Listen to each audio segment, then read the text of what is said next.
No, I'm not sweating. I don't sweat. So you got that wrong. I'm not sweating. It's just the way that the lights shine on me. It may create that illusion, but I'm not sweating.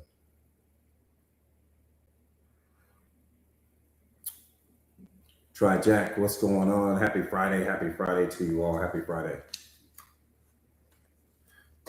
What's up, Jessica? Nah, it's not green screen. This is my real life. It's not green screen at all. I'm sitting in a $5 million house, so it might look like that. When you live in $5 million houses, everything looks like green screen. Good morning, good morning, good morning. Divine, what's up, beloved? So good to see you.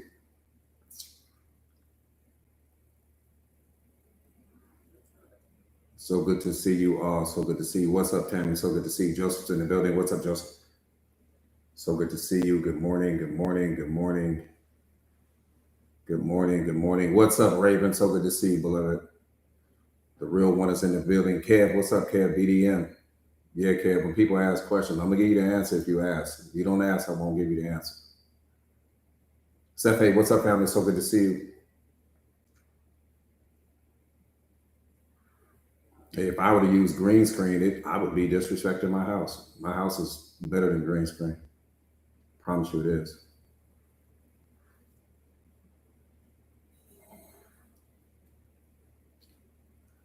Good morning, good morning, good morning. Again, good morning to you all. Happy Friday to you all. Happy Friday to you all. Miss Thang, what's up, beloved? Cash, what's up, beloved? So good to see you. Good morning to you. Peace and blessings to you all. Charcel, I see you.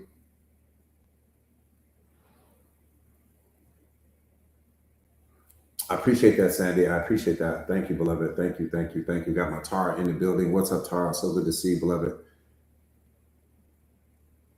So good to see you all. So good to see you all.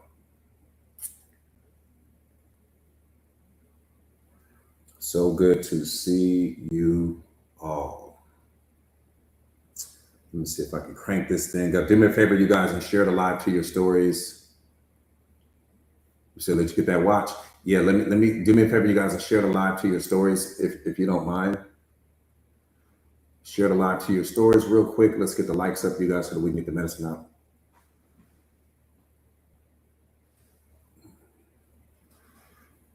Again, do me a favor real quick. Share the live to your stories. Let's get the likes up so that we can get the medicine out. It's Friday. Happy Friday to you all. Happy Friday to you all. I missed someone's comment. They said they loved something and then it took off. These comments, I don't know how fast it's going for you guys, but it flies on my end. I can't. It's crazy. Prashant, so good to see you, beloved. Yvette's in the building. Yeti Berry's in the building. What's up, Yeti Berry? I appreciate it. I appreciate it. Thank you. Rose in the building. What's up, Ro? Come on, Ravens. Let them know. Every day is Friday for us. When you a chosen one, every day is Friday.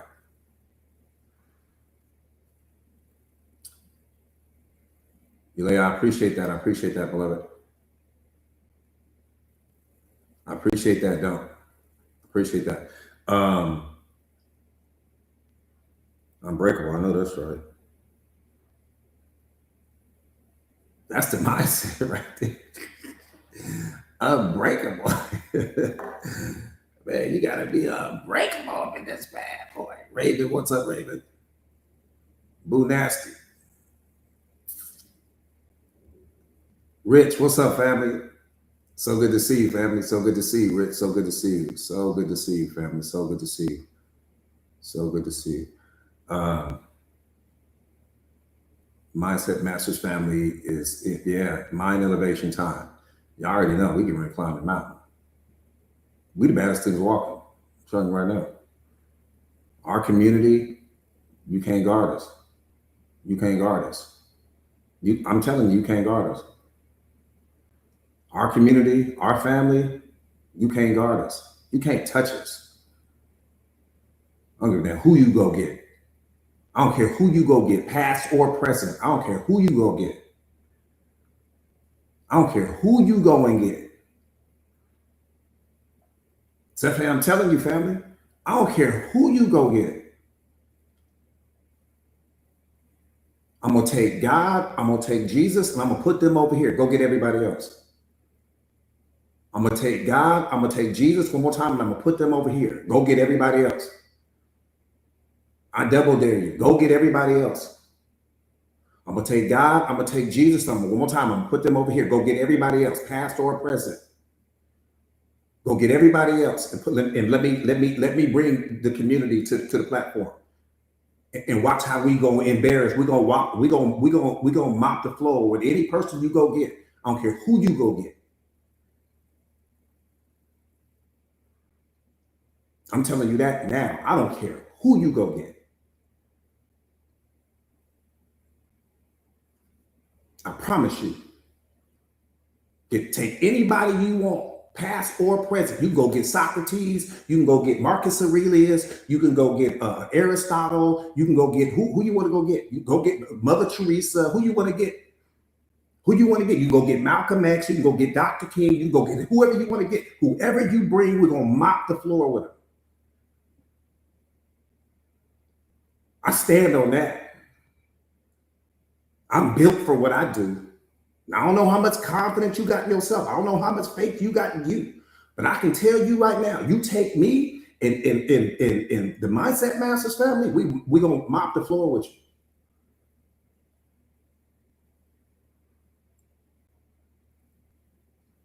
We're going to mop the floor with you. And get who you go get. You can go get Tony Robbins, Mel Robbins, goddamn Jackie Robbins. Go get any Robbins you want. Baskin Robbins, I don't give a damn who you go get. We're going to mop the floor with you.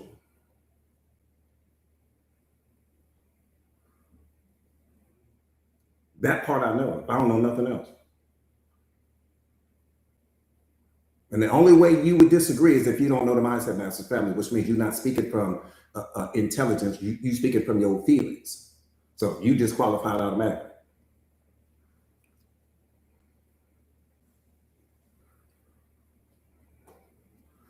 All right, boom, let's get busy, let's get busy, let's get busy, let's get busy.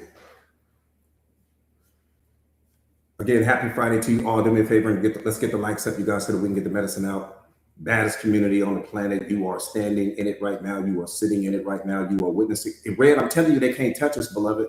They cannot touch us. Okay, who you go get? One more time, we're going to take God. We're going to take Jesus. We're going to put them over here.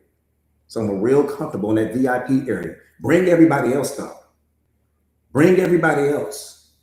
Bring your favorite author, bring your favorite motivational speaker, bring your favorite guru, bring your favorite teacher, bring your favorite coach, and we're going to mop the floor with them.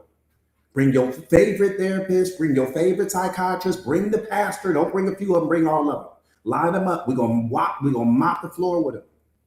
I'm built for this right here. And I know exactly what my students are going to bring because they are an extension of everything that I am.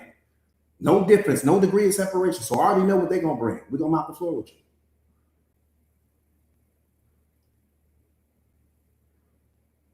We're going to mop the floor with you. I'm beyond confident. You're going to retire that day. The day you meet us is the day you're going to retire. The day you meet us is the day you're going to stop doing whatever it is you do. You're going to stop preaching that day. I promise you. You say, let me hang it up.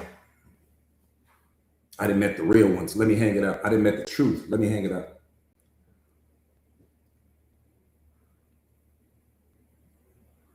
I'm telling you, beloved. I'm telling you, we too cold.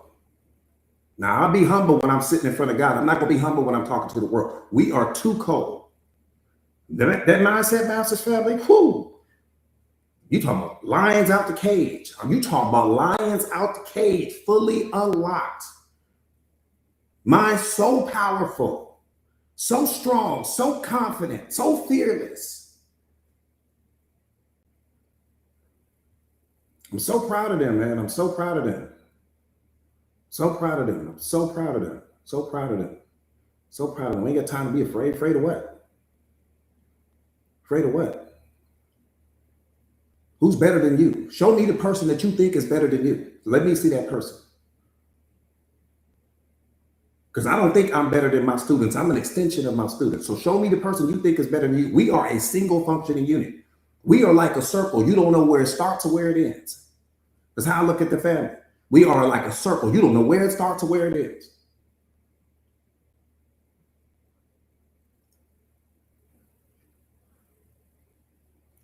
That part right there, Jazz, what's up, beloved? That part right there, you don't know where, and we all strong in some different area. We all specialize in some different area.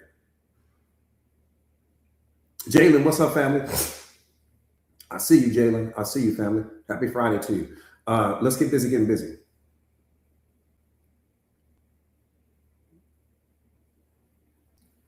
Because that part right there, beloved, that part right there, we the coldest because they ain't touching us. They need to have us in a forum somewhere. If you want the world's problems to be fixed, you need to come get the Mindset Master community, give us an arena somewhere, and then bring everybody that's got problems, bring everybody that's in pain, bring everybody that's suffering, bring everybody that's in a toxic relationship, bring everybody that's got all these problems going on in the world, bring all the people that's creating all this drama and all this chaos in the world, and let them come and meet us. You want to eliminate the world's problems, that's how you do it.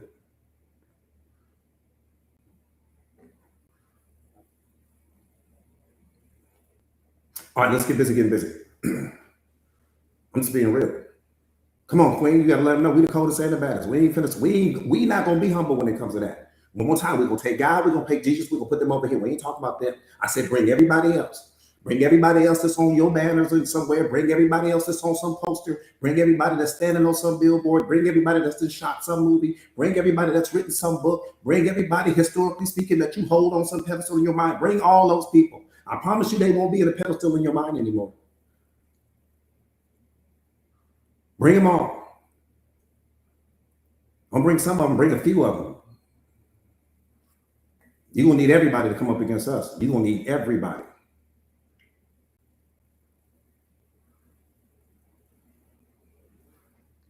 That part I know. Honey, man, what's up, beloved? So good to see you. Come on, baby. We got to let them know. All right, let's get busy getting busy. Let's get busy, y'all. We got work to do. We got mountains to climb, work to.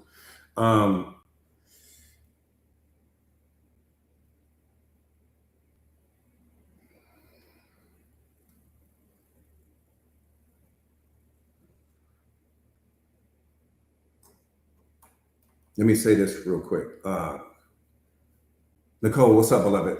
And I got a message coming for you, Nicole, too. I want to shout you out. Happy anniversary to us, because it's our 1 year anniversary since Nicole has been rocking with me. So happy anniversary to us, beloved. Happy anniversary to us. That's important.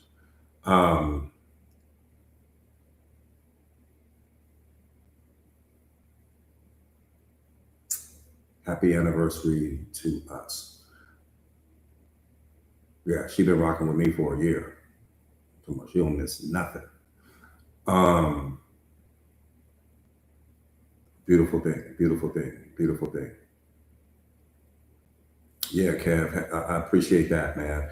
And a lot of my students that are on here that's been rocking with me, for at least that long. But I just wanted to shout her out.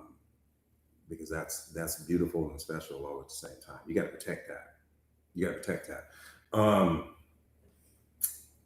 Having said all of that, let's go. Let's start diving.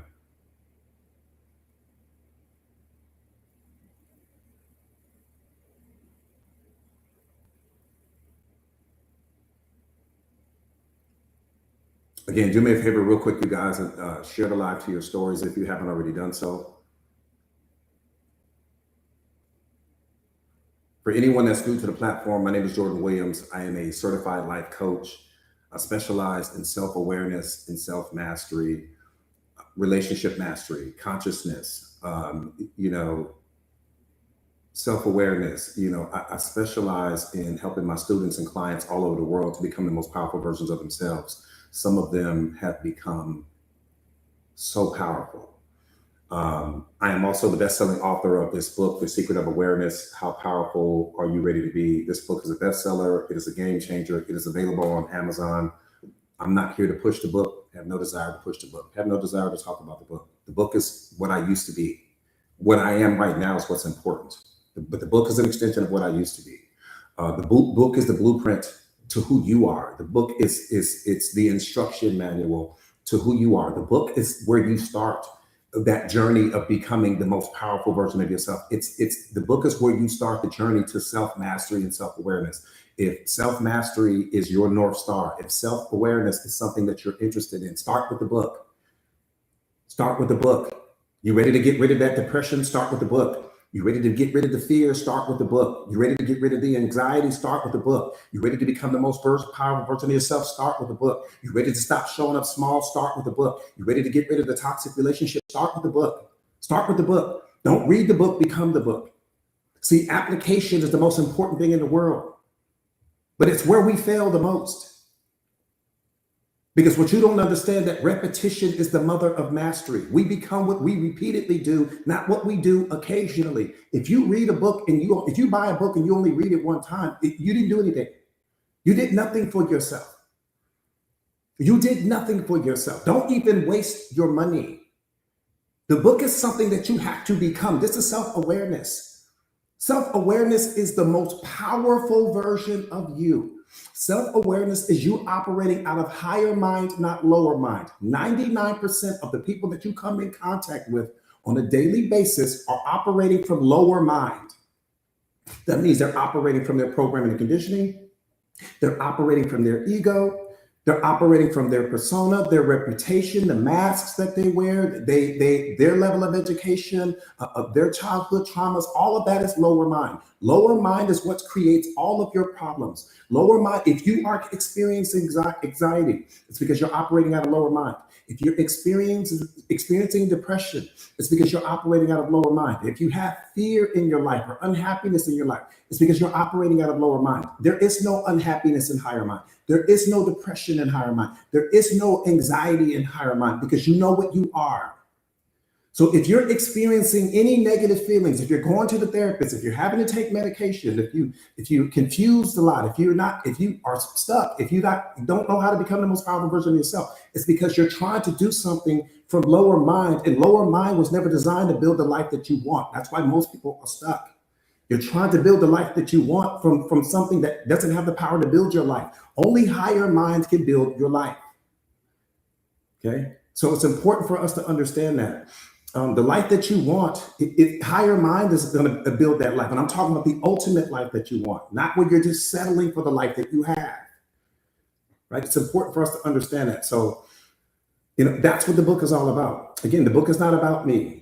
I'm just the co-author of the book. I wrote the book with God. I held the pen. He told me what to say, and I wrote the book. Had never written a book in my life, and will probably never write another one. But the point not to be missed is that's what the book is all about. I've got courses coming, but I probably won't do another book because that book is already a masterpiece, right? You don't want to build on that. You don't want to touch on that. It's like the Mona Lisa. You don't need to touch it. It's just for beginners. Right. I wanted to create something that would be for people that were in the beginning stages of self-awareness, so that it would give you a foundation. It would give you a blueprint. That's what the book is going to do for you, period. Aside from that, that's it. The book is available on Amazon, right? One more time. This is the last time I'm going to show this book. The book is available on Amazon. You can get it. Just look up on Amazon, The Secret of Awareness by Jordan Williams. That's it. No more talking about the book. Amazon's going to tell you how much it costs. I don't even know. I don't even think about the book like that. I'm just going to be honest with you. Big homie, what's up, family? Nephew, what's going on, beloved? So good to see you. I love you too. All right, let's get busy. Here's problem. Newsflash. Here's the problem. Some people live in your mind, and some people live in your heart. And that's the problem. The people that live in your mind, you only have conditional love for those people because your mind is always changing. The people that live in your heart, you have unconditional love for those people. There are certain people that you have unconditional love for, and then there are certain people that you only have conditional love for. Most relationships are predicated on conditional love. So that person only lives in your mind.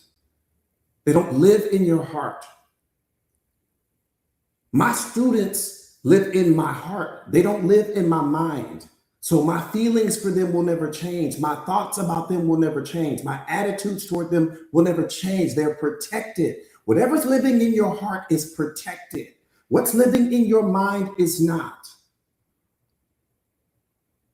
Because your mind is always changing. The arrangement of your mind is always changing, which means your thoughts about that person are going to change. Your feelings about that person are going to change. All of these things are going to change. For example, if you have kids, your kids live in your heart. They don't live in your mind. Your parents, if you have a healthy relationship with them, they live in your heart. They don't live in your mind, which means that it doesn't matter what happens in your mind. Your heart will always remain the same. Your heart's not going to change, but your mind will.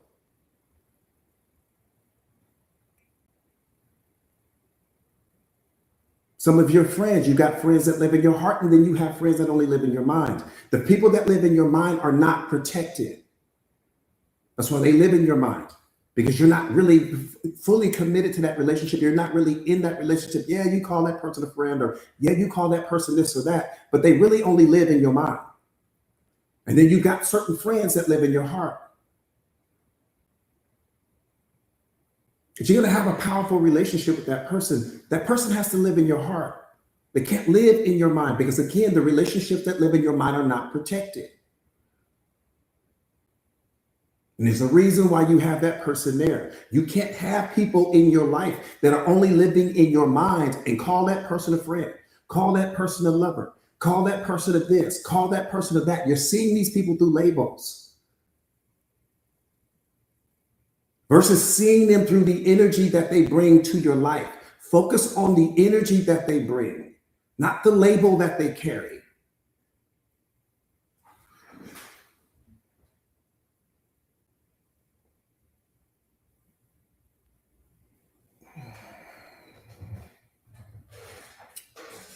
Brock, what's up, beloved? That makes sense?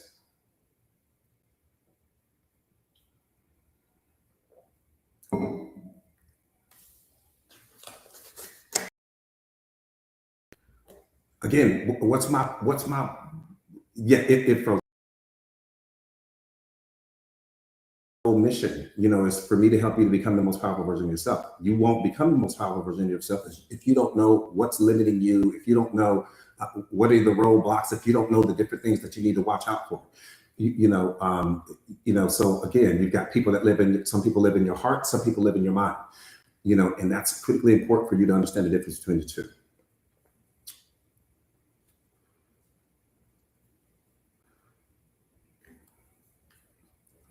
If I got that? Again, do me a favor real quick, you guys. Share the live to your stories if you haven't already done so.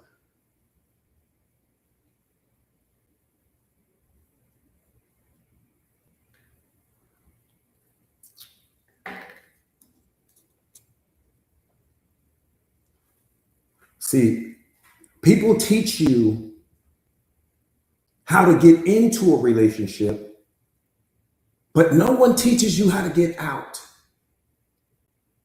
And that's what keeps so many of us stuck. You have become a master at finding the relationship, but you're not a master at knowing when it's time to walk away. So let me give it to you in a way I know you can't miss it. So there's this man, and he's on his spiritual journey. And as he's walking along this path, he comes in contact with this giant river. When he comes in contact with the giant river, there's no boats, there's no rafts, there's nothing there. This river is massive. And it's a fast-moving river. So it's too dangerous for him to swim across the river. But the man was patient. He took his time and he gathered up some sticks and so he gathered up some other things to put himself in a position to create and build his own raft. And he did. And so he placed the raft in the water and he started to cross the river. And he made it to the other side of the river successfully. Here's the problem. When he got to the other side of the river, he was so thankful that this raft had carried him to the other side of the river that he decided to keep the raft. He decided to take the raft with him. But the raft was only designed to get him from one side of the river to the other. That was it. So the man is walking in town. He's dragging this raft behind him. He's going from place to place and he's dragging this giant raft behind him. And this raft was now starting to be something that was slowing him down. This raft was now starting to be something that was in his way. The raft being a metaphor for certain people. Some of you guys, the people that come in and out of your life, beloved, are just like the raft. They're designed to help you to get from one place to another mentally, from one place to the other emotionally, or from one place to the other spiritually. And then you have to know when it's time to let go of that person. Some of you guys are in a situation right now where you're dragging this raft behind you, meaning that the relationship has already hit its expiration date, that it's already over. The signs are there, but you're ignoring the signs. Every single person that comes into your life is designed to help you to get from one place to another, mentally, emotionally, or spiritually. They're just like the raft. And when you start looking at people that way, you'll know what you need to do in that moment. Christy, I appreciate that, beloved.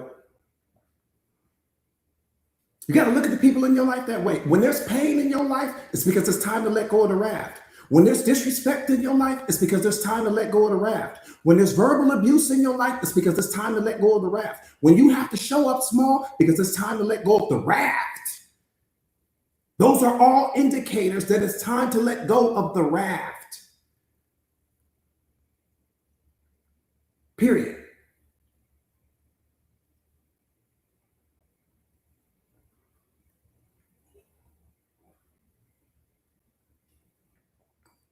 Those are not signs that you need to hold on tighter. Those are not signs that you need to try to prove your worth. Those are not signs that you not need to try to get this person to see your value. It means those are signs that it's time to let go of the raft. The raft did its job. It's like the man in the story. The raft was creating, once that man crossed that river, that raft was creating more problems than it helped him with to begin with.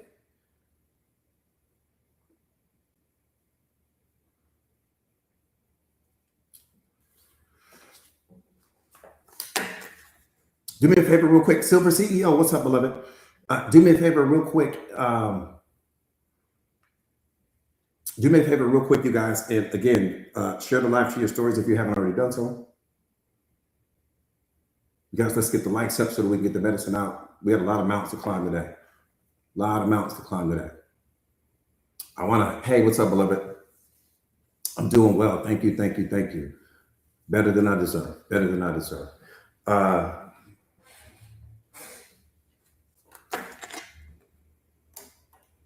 Again, you know, people teach us how to get into relationships, but people don't teach us when it's time to walk away. You know, and that's the most important thing. Finding a relationship is easy. Knowing when it's time to walk away from one is the most difficult thing in the world. You know, but it's all of those things are indicators. When the disrespect comes, that's an indicator. When the verbal abuse comes, that's an indicator. When the person stops showing up for you, that's an indicator. You know, when you're shrinking in the relationship, that's an indicator. When you're showing up small, that's an indicator. When you got tiptoe around their emotions and feelings, those are all indicators. Not indicators for you to try hard. Indicators that it's time for you to walk away. You got to stop running back to the same place that your heart is trying to run away from. Your heart knows what your mind hasn't learned yet. You're trying to think your way through the situation. No, because you're not listening to your heart.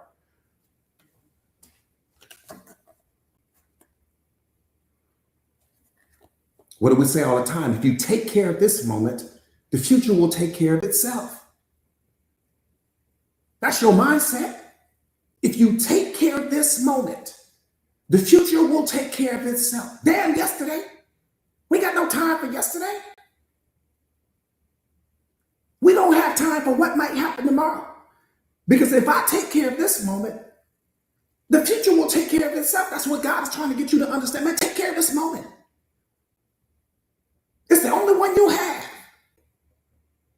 The one thing in this life that you do own is this moment. That's what's yours for sure. That is what's yours for sure. If you take care of this moment, the future is set. And when the next moment arrives, I will take care of that, but I don't need to think about the next moment until I get there.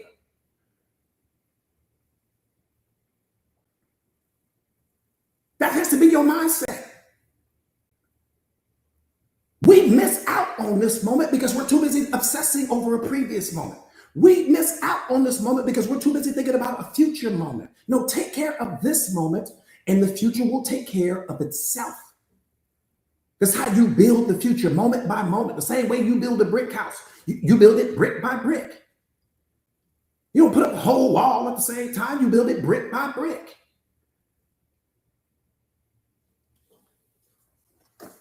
So if you don't love this moment, you ain't gonna love the next one.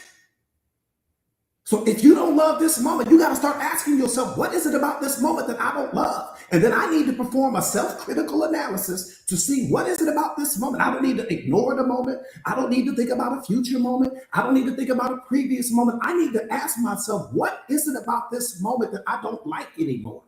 Who is a part of this moment that I don't like anymore? See, unhappiness means that you have added something to your reality. Anytime that you are unhappy, it is because you have added something to your reality.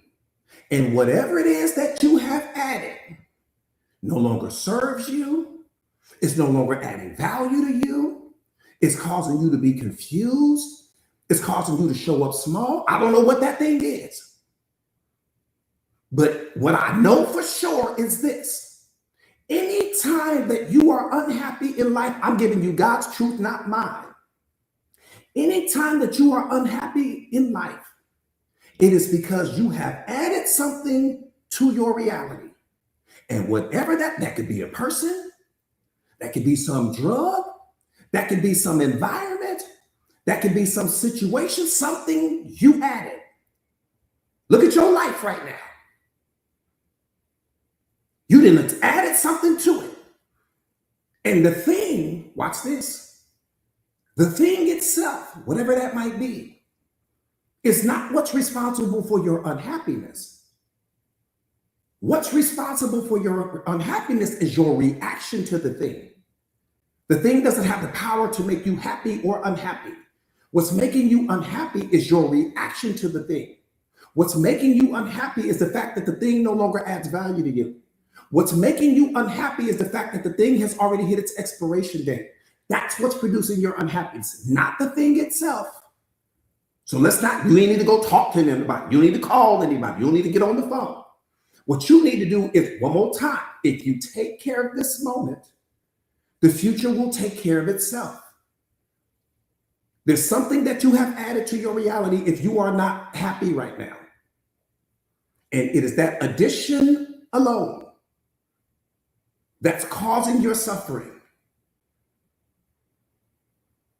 And the same way you added the thing is the same way you need to subtract it. Because God is looking at you like this. I handed you the remote to your life. If you don't like what's showing up on the TV screen, change the channel.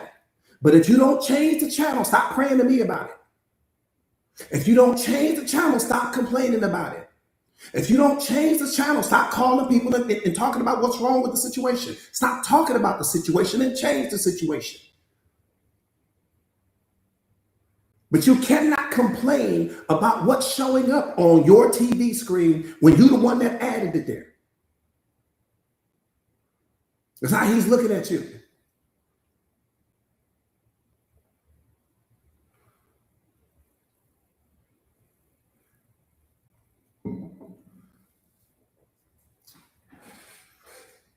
Bottom line.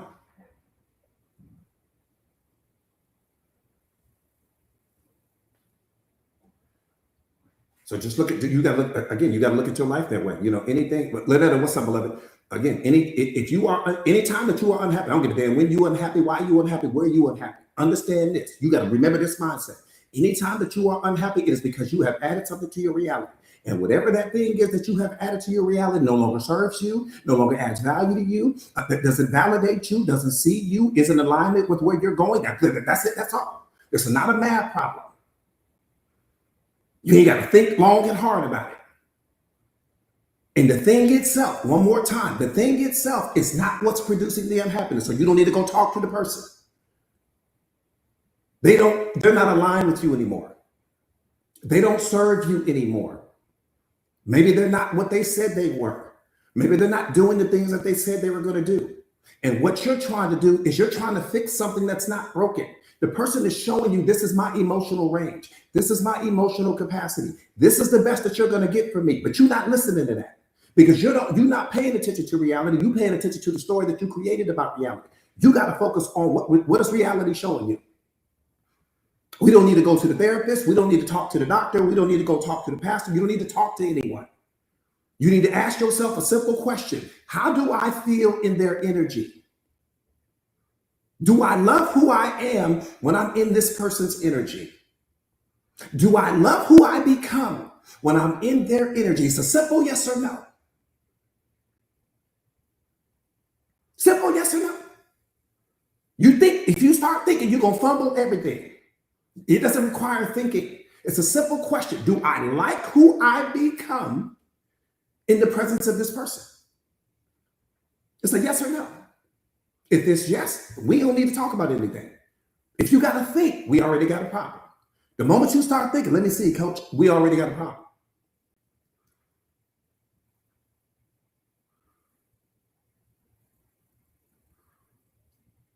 Ask yourself that question. With everything you do, beloved, and I promise you, you'll never fail in life. There's certain people that I'm around, I don't like who I am when I'm around this person. It's just that simple. I don't like who I am when I'm around you. And I'm not blaming you. But something about your energy, I don't feel like I can really be who I am in your energy, in your presence. Now, I might walk down the street and find somebody else, and it'd be a totally different energy, and that's okay. Doesn't mean that there's something wrong with the person. It just means that your energy is rejecting their energy. Your energy is saying, their energy isn't aligned with our energy. We carry the truth in our energy. You got some manipulation going on. We carry the truth in our energy. You got some lies going on. We carry the truth in our energy. You only looking to make withdrawals from me. And your energy knows the truth of that person. Because every person that comes in contact with you, once that person enters your energy field, the truth is shared by both of you. Whatever the truth is that they're carrying is going to be connected to the truth that you're carrying in that moment. It's so important for us to understand that.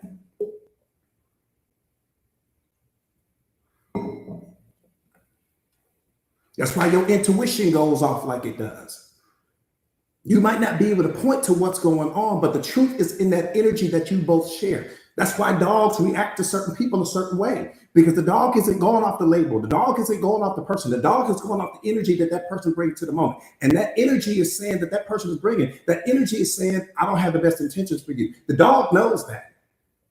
Now, the dog can't communicate that to you. But the reason why the dog is going crazy is because the dog isn't going off the label like we do. The dog isn't going off the titles like we do, which keeps us blind. The dog is going off the energy. And that person's energy is saying, I don't have the best intentions for you. But we so busy listening to the, oh, you so beautiful, and oh, you so pretty, and you so handsome, and you so smart. You so busy getting rocked to sleep by the words that you're not paying attention to the energy.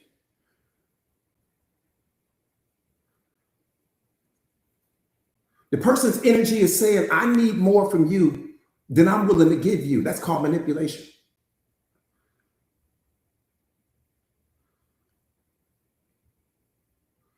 See, if you need more from me than I need from you, then you are of no value to me.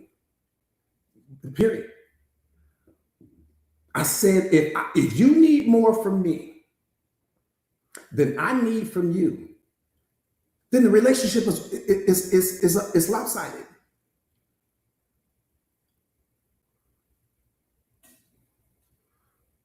And that's what's happening. People coming into your life and they need more from you than you need from them. But you showing up small. You tolerate the disrespect. You walking on, wait, hold on, how did we get there?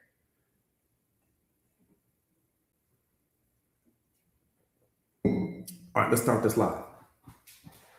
We ain't even started live yet. We about to start that bad boy right now. Come on, Queen. We got to teach them. We about to start it right now. Maria, what's up, beloved? Big homie, what's up, family? We about to start. Big homie, we about to go to the bottom of the ocean, man. I'm talking about we want to hang out with them blue whales today. I'm gonna let you know right now, we want to hang out with them blue whales today. The blue whales said, Coach, don't come out here playing. Cat Lover, what's up, beloved? Thank you. The blue whale said, do not come down here playing, Coach. We don't come down here with all of that. You're gonna bring your students down here. Don't come down here with all of that. It's plain craft serious. We PCS down here. Jessica, what's up, beloved? Yeah, we gotta let them lions out, Valerie. And blue whale said, Coach, they don't come out here with all that, Coach.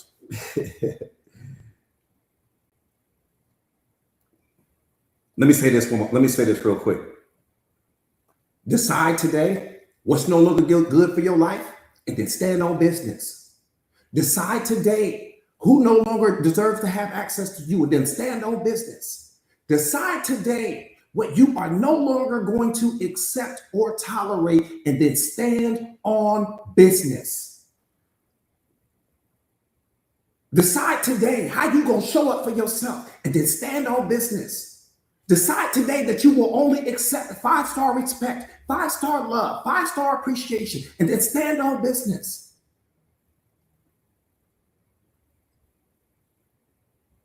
The world can only reflect your truth, beloved. That's all it can reflect.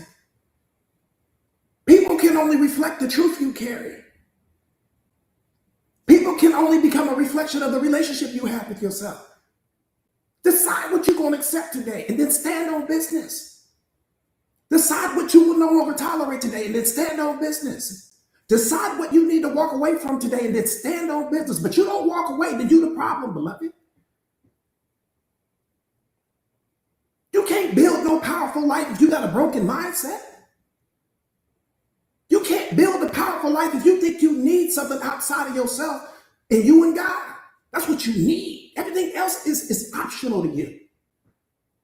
I need 2 things. I need myself. I need God. Everything else is optional. I can't allow the option to be disrespecting me. I can't allow the option to verbally abuse me. I can't allow the option to cause me to show up small. But that's what we're doing. You got the option in control. You're showing up small to the option. Every person in your life right now is optional. Take the kids out of it. Everybody else is optional.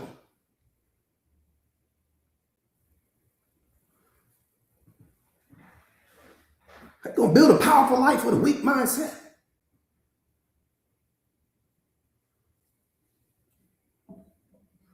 We ain't doing none of that. This ain't the platform for that.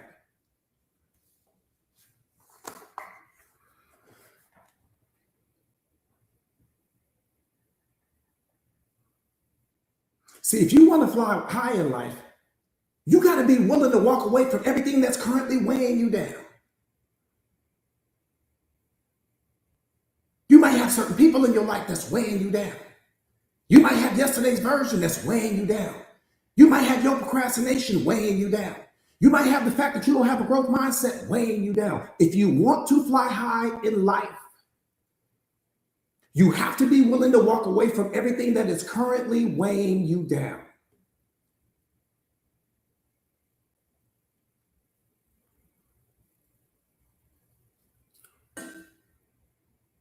Yeah, do that, beloved. Invest in yourself. It's the best investment in the world. You are your best investment. Period. We'll invest in the stock market, but we won't invest in ourselves. I'm just asking you to make it make sense. I ain't asking you to do nothing else. We'll invest in the stock market, but we won't invest in ourselves. Because we don't trust ourselves. That's why you do it. But you will trust this person. You don't know what they're doing. We'll go and invest in the stock market.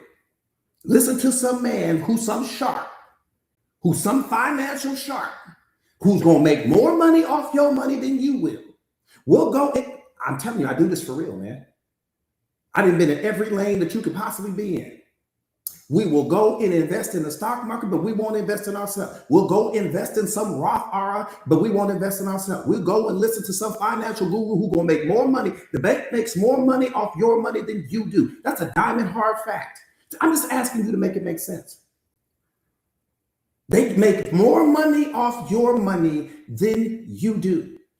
And you're so honored to be there. But you won't take that same energy and apply it to yourself. I don't know, man. I just, how we think sometimes just blow my mind. It's a diamond hard fact.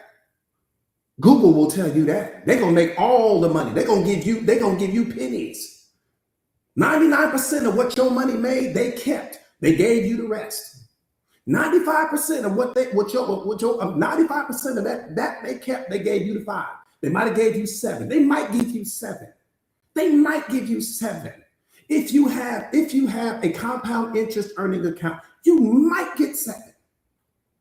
But it's your money.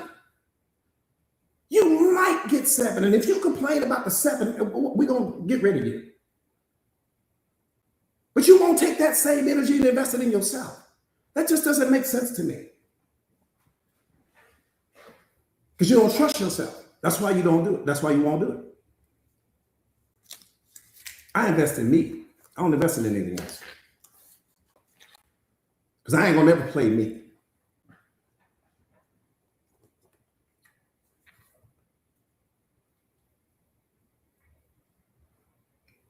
Come on, Kev. Kev said something so cold. Man, pin that what Kev just said. Tara, pin that, beloved, for me, please.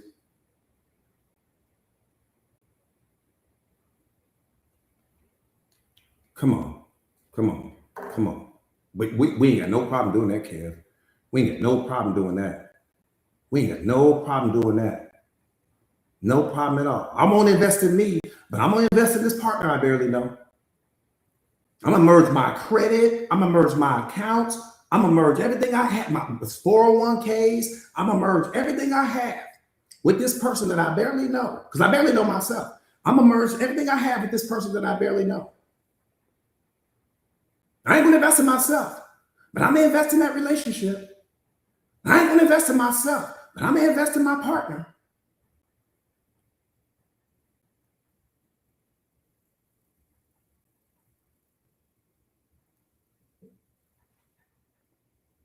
I'm going to just let my silence have a conversation with you.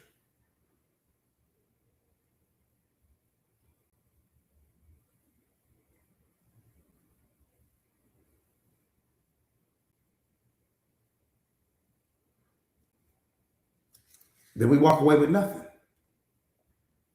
We walk away with divorce court receipts. We walk away with heartbreak.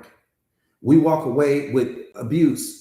We walk away with trauma. We walk away with, well, if you had to invest in yourself, you would have never walked away with any of that. Yeah, you might have made a mistake here. You might have made a mistake there, but that's the worst it would have got. Wouldn't have been no trauma there. Would have been no divorce court receipts there. Would have been all that pain there. Would have been, I need to go hire a lawyer. You ain't had to hire a lawyer to get in the relationship, but you got to hire one to get out. That's when we need the lawyer. You needed the lawyer going into the relationship more than you needed the lawyer coming out.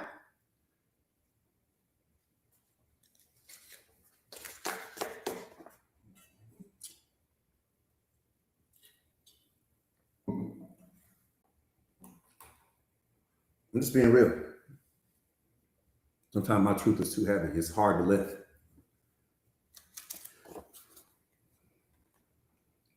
All right, let's get this live started. That part right there, broken bankrupt, with a bunch of memories that you don't want. That's going to now contribute to your depression.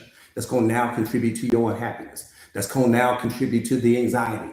That's going to now contribute. So you just lost all the way across the board. Had you invested in yourself, you would have never lost any of that. See, that's the thing. The most precious gift that you can get. I keep telling you guys, listen to what I'm saying to you. The most powerful thing that God has ever created was not gold, not diamonds, not oceans, not animals, not oil, not any of that. The most powerful thing that God has ever created was you. That's the problem. You don't believe it. Your programming and conditioning, all that heartbreak, the failed relationships, everything you've suffered from, who your parents were, whatever somebody programmed to condition you to believe money is, and all these other things like that. All of those things have caused you to not see yourself in the right light. You don't see yourself through your potential because we're oftentimes looking at ourselves through the filter of our pain. We see ourselves through our wounds. We see ourselves through our childhood traumas. We see ourselves through yesterday's version of us. We see ourselves through our, past accomplishments and all of those things. And most people haven't achieved much, and that's okay. But that's how you're looking at yourself. You don't see yourself through your potential because you're too busy seeing yourself through your pain.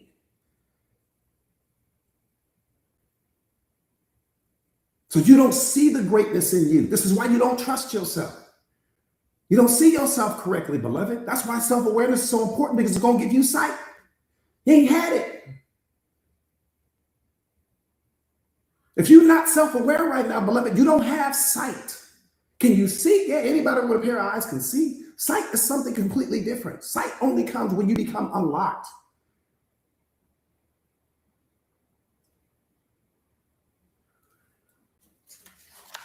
I can promise you now, my students will tell you, damn, coach, I'm seeing the world in a totally different way right now. That's what they'll all tell you.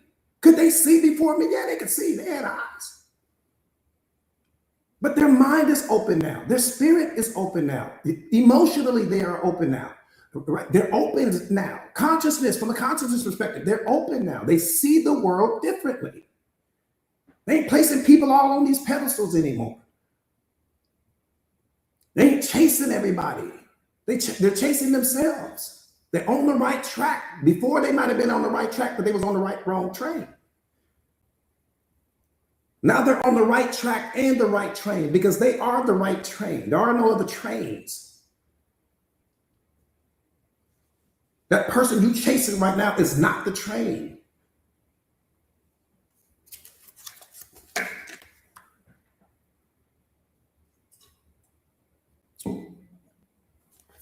That part right there, Red. That part right there. She knows she's the value, and she'll never not know it. And she's only growing stronger into knowing that. I'm so proud of her. I'm so proud of her. I'm so proud of Red. So proud of her. So proud of her. So proud. So proud. So proud. Because I get an opportunity. I received an opportunity yesterday to just look at the fruits of my labor, to just be able to really see somebody that's taking the information, applying the information, studying like I don't know what, going live. She was so timid in the beginning. She's so strong now. She's so confident now. She's so powerful now. She is talk show ready. Ready. She ain't even 5% of what she's going to be. So if her 5% looks like it does right now, she's going to be the female reflection of me. I'm going to make sure of that. You ain't gonna be able to touch her. You ain't gonna be able to touch her. Not with a 10-foot pole. You ain't gonna be able to touch her. You ain't gonna be able to touch her. I'm making sure of that. You won't be able to touch her. All right, let's get busy, y'all. We got work to do. We just get busy. Yeah, I'm telling you, she's badass at the highest level. If you look at badass in the dictionary, she should be standing there. She's young. That's the beautiful thing about it. She's young, and I don't even know if she realizes that, because oftentimes we don't always need to be told, but we oftentimes need to be reminded, to get it at her age, to even be starting the journey, the process, but at her age, that means that her ceiling is crazy. I don't even know if she fully has wrapped her mind around that yet. When you get it at that age, she gets it. She ain't pretending. She gets it. Mentally, emotionally, and spiritually, she gets it. To get it at that age,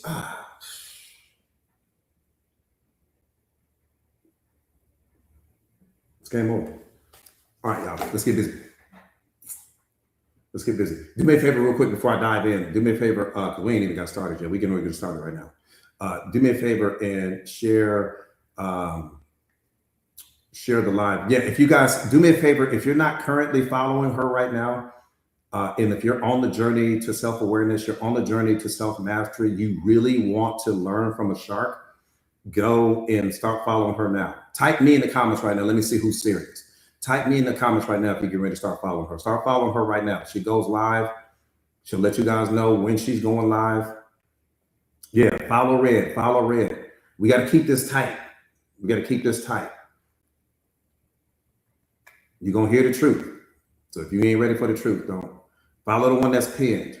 And then repin that for me, Tara, once that time's up. Yeah. Now understand, she's about application, right?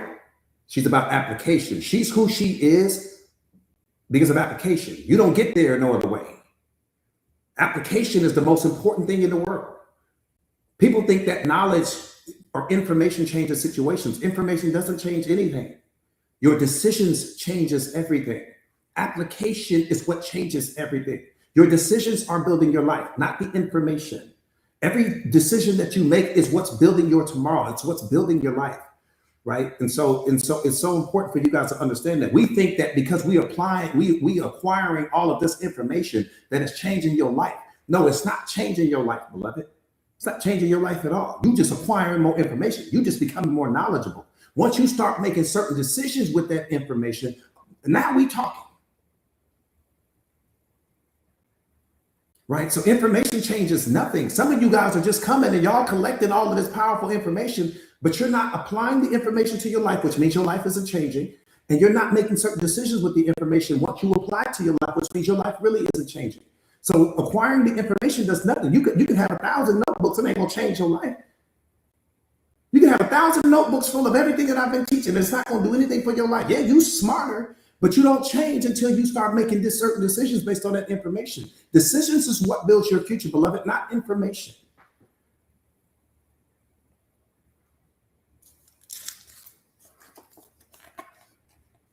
All right, let's go. Oh, Red, you're welcome. You're welcome, beloved. Yeah, and pain. Pain will change your life. Pain does two things for you. You know, it's yeah. Good. Yeah. For all the people that followed her, I appreciate that. Again, we got to keep it tight. With the Mindset Masters family, it's all about support. It's all about love. It's all about, building each other up. It's all about supporting each other. It's all about love is number one with us. Right? We don't do hate. We don't do negativity. We don't do drama. We don't do low vibrational people. We don't do any of that. So if you are truly ready to become the most powerful version of yourself, follow her. And if you want to follow me, but I'm not looking for anybody to follow me. But I would definitely encourage you to follow her. All right, boom, let's get busy. Now I'm gonna start letting people know that don't follow me unless you're gonna really do something with the information. If you're not gonna really do something with the information, don't follow me. Follow somebody else that's gonna entertain you. I want the people that follow me to be people that are actually serious, just to show you how much I don't give a damn about fame, just to show you how much I don't care about popularity. Don't follow me if you're not gonna really apply the information. Don't follow me if you're not gonna really show up. Follow somebody that you're gonna really put the energy into.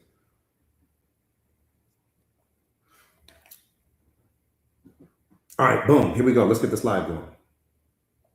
We ain't even got started yet. That part right there, Jessica. That part right there, Rhonda. Rhonda, what's up, beloved? So good to see you. I loved the videos yesterday, Rhonda. I love the videos. Thank you so much for that, beloved. Thank you so much for that, beloved. Thank you so much for that. Thank you so much for that. All right, boom, let's go.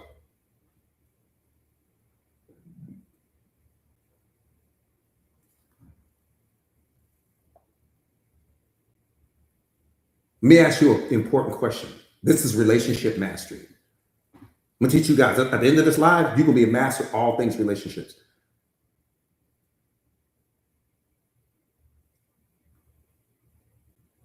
Do people fall out of love? Yes or no?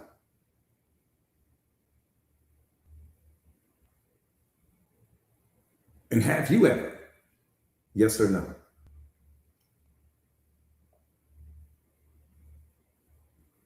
Jazz says no. Why no? Why no, Jazz? For the people that are saying no, why no?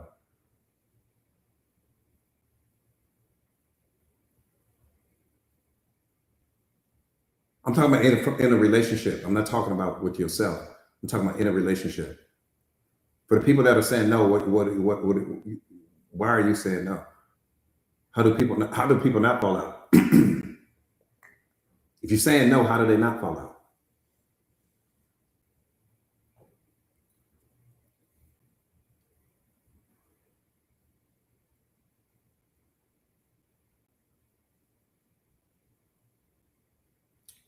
They said you never fell in love with anyone. You said something. You said that, beloved. I said, do people fall out of love? And I'm not talking about people that are self-aware, because the self-aware person, Taisha, yes, you're right, beloved. If we're talking about people that are self-aware, she's on point. But the people that are not self-aware, they're not thinking that. They're thinking that they do, right? Um, um, do people fall out of love? Is the question.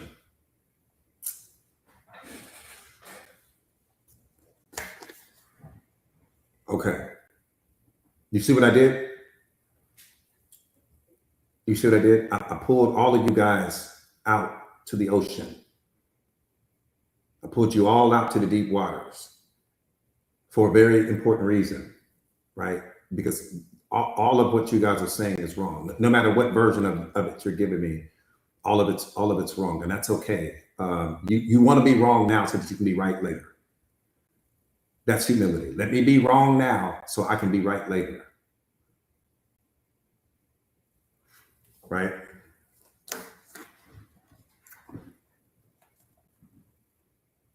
Couples don't fall out of love. They fall out of respect. Write that down. Couples don't fall out of love. They fall out of respect.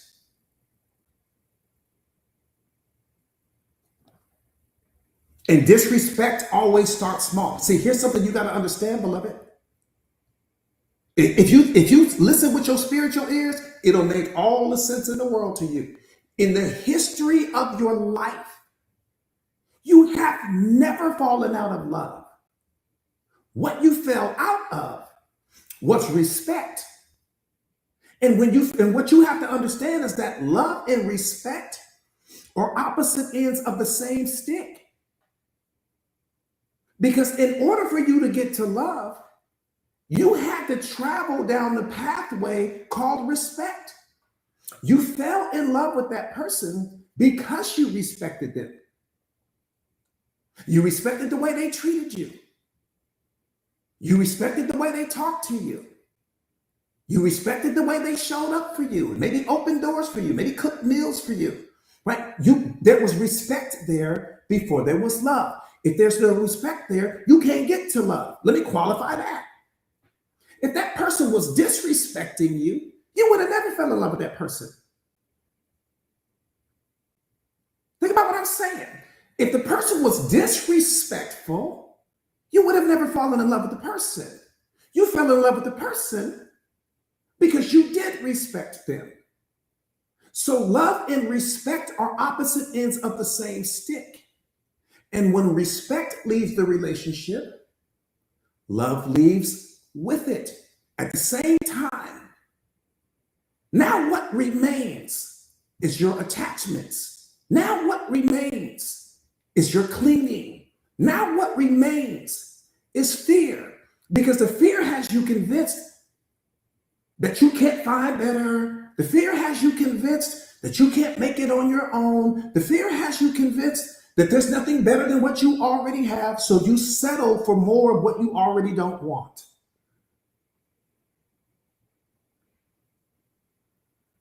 That's what happens. So in the history of your life, you didn't fell out of love. You didn't fall out of love. You fell out of respect. And when you fell out of respect, the love went with it. Because love and respect are interconnected, beloved. You can't get one without the other. This is why I tell you guys, a person can be telling you verbally that they love you, but they disrespecting you. So that's not love, beloved. That's manipulation. A person can be telling you they love you, but they're verbally abusing you. That's not love. A person can be telling you they love you, but they don't show up for you. That's not love. That's manipulation. So when you understand that love and respect are opposite ends of the same stick, you never get fooled in a relationship, because what you're paying attention to is when that person tells you that they love you, are they following it up with respect? When they tell you that they love you, is respect there? Because if respect and love are both there, you got something. If respect and love are both present, beloved, you got something. But if you have the word love and there's disrespect, that's manipulation. If you have the word love and there's disrespect, that means that that person is benefiting from you.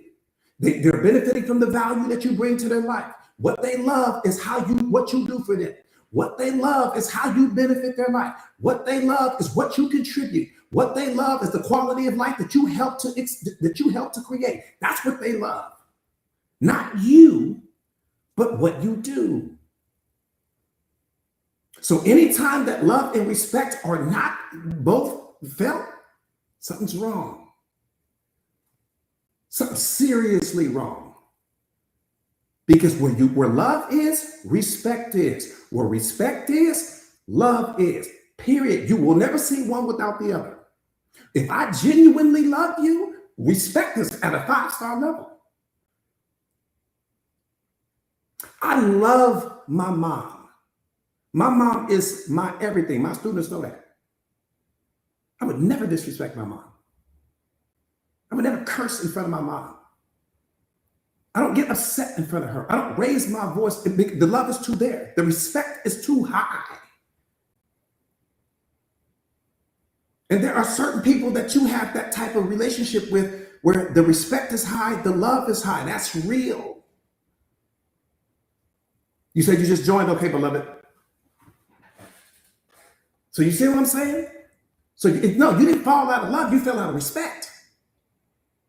In the moment you fell out of respect, love was like, all right, well, I'm out.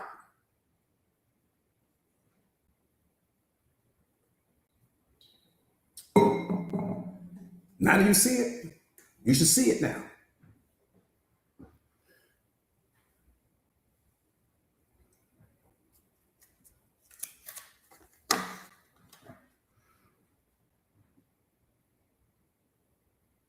So one more time, couples don't fall out of love, beloved. They fall out of respect. And disrespect always starts small. You stop watching your tone around the person. You stop saying thank you. You stop paying attention to all of the little things that they do for you. You interrupt them mid-conversation, right? You speak harsher to them than you do strangers in the street. Some of you guys are in a situation right now. If you didn't do it, somebody else did it. Some of you guys are in a situation right now where your partner spoke worse to you than they do to the person out the street. You go out the street to the restaurant, they all nice to the man, to the waiter, to the waitress, all this respect going on. You know, you at the gym, they all nice, high-fiving people, but get home and talk to you like you a dog.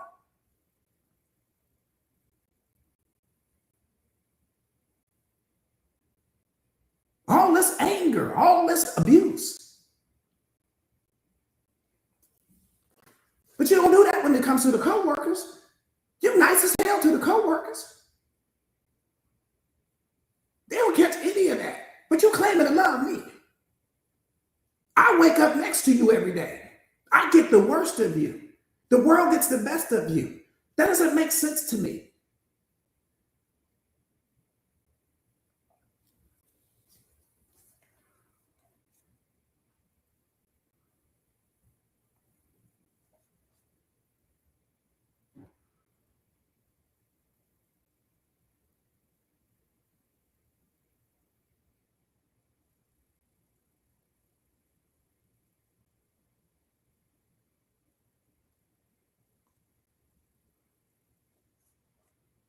So you didn't fall out of love. You just got used to treating each other in ways that made love feel harder. You started treating up each other in ways that made it impossible to be able to support an environment where love could thrive. That's what happened.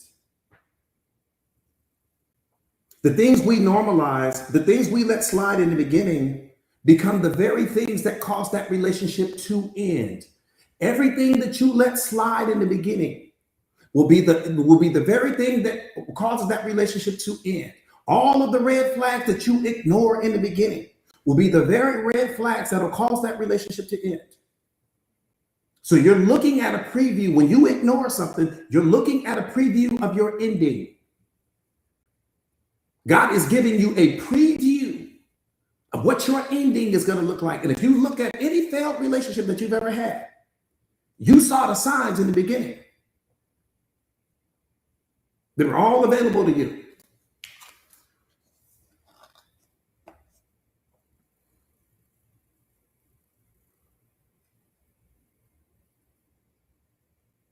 Let me say this one more time.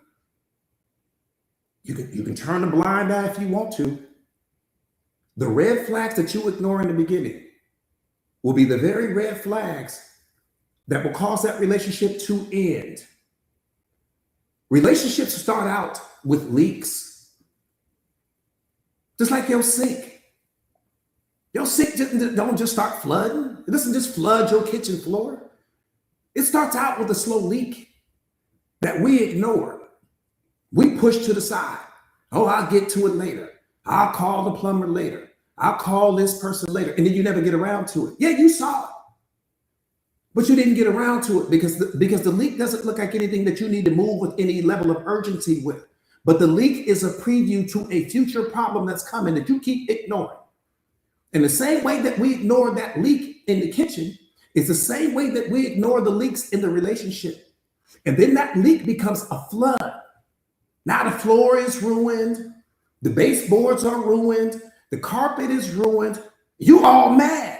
But the kitchen sink told you, I got a problem here. It told you that through the leaks. But the relationships work the same way, beloved. The relationship showed you. It was showing you where the leaks were. That person stopped opening the door for you at some point in time. That was the leak. That disrespect kept showing up. That was the leak. The verbal abuse that happened the first time, and then the second time, and then the third time, that was the leak. Well, now you got a whole flood in the relationship. The relationship is flooded now. But you saw the leaks in the beginning. It's humanly impossible that you didn't see the leaks. Because floods don't just show up. The flood is the byproduct of the leak.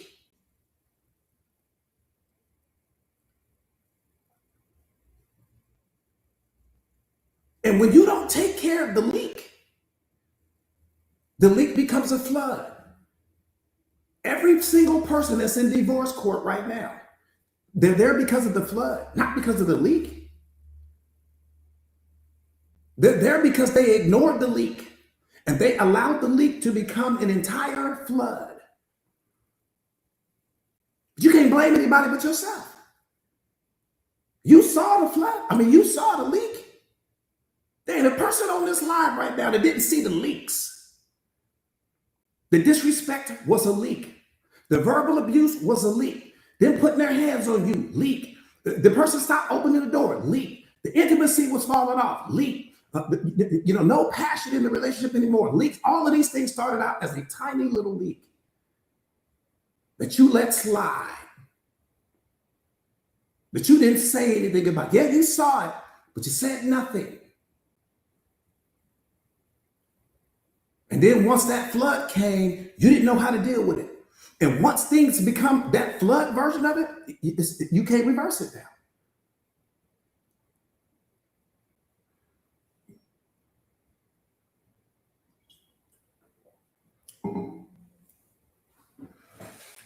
That's called, I didn't really love myself.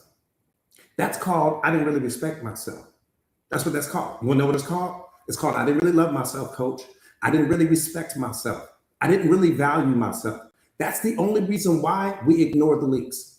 because you place greater value on that person than you place on yourself.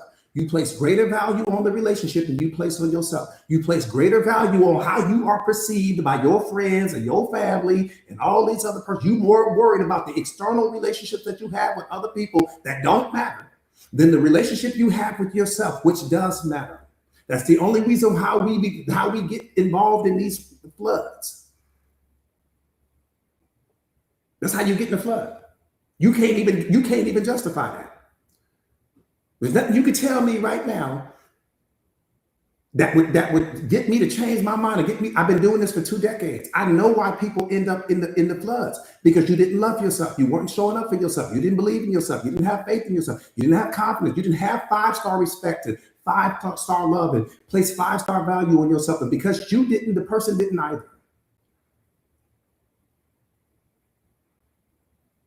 You want the truth? There it is. That part right there, Red, you lost out of your value. Just live in your truth right now.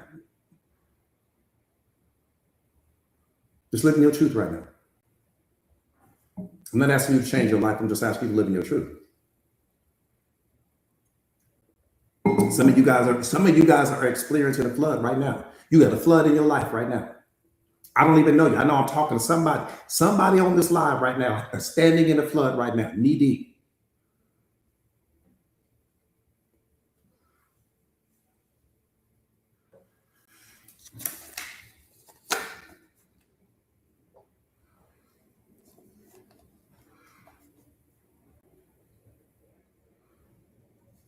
So one more time, you guys aren't falling out of love with each other. You guys have fallen out of respect for each other. And when respect is gone, the relationship is over. There is nothing more powerful than respect in a relationship, because you can have respect. You don't even need the love. So you got to understand that once you get to that respect, once I have 5-star respect for you, love is automatic. Once I have 5-star respect for you, love is automatic. I don't need to focus on love. I just need to focus on the respect. So if there's no respect, what I'm trying to get you to understand, beloved, is that if respect is not there, love is not there. If you waking up every single day, you feel like you're being respected, you feel like this person doesn't appreciate you, you feel like this person this, you feel like this person that, but they're telling you that they love you, that is not love. That person is benefiting off you somehow, some way. You represent some level of convenience. There's some value that you bring into the life of that person, whether you take care of the clothes, or you wash the dishes, or you clean this, or you take care of the kids, or you give them the opportunity to go out and do what they really want to do while you sit home living a life that you don't want to live. There's something happening there. My question to you is, where's the self-love? Where's the self-respect? Where is the love you have for yourself? I'm asking you that with a straight face. Where is your belief in yourself? Where is your faith in yourself?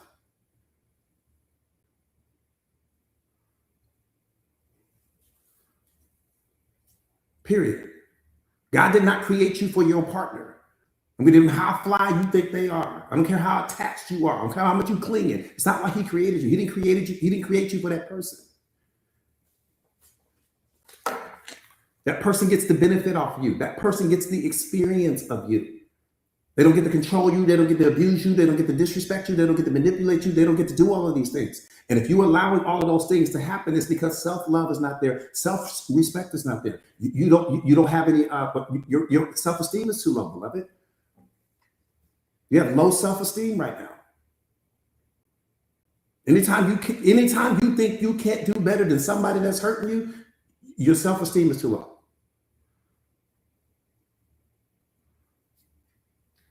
Let me say that one time.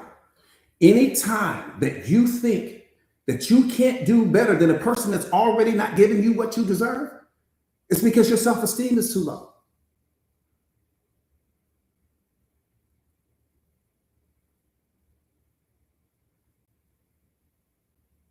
Join my community.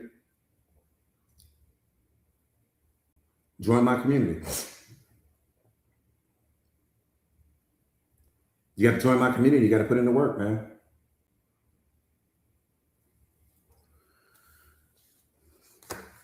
Join my community and put in the work. You want to know the solution to all of that? Join my community and put in the work. But if you're not going to put in the work, if you're not going to apply what you're learning, you're going to stay the same. It doesn't matter what's happening.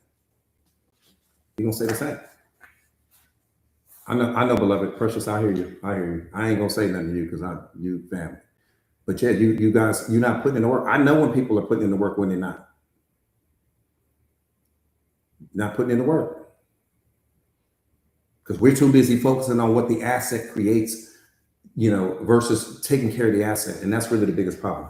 But let me keep moving on because that's a whole different conversation.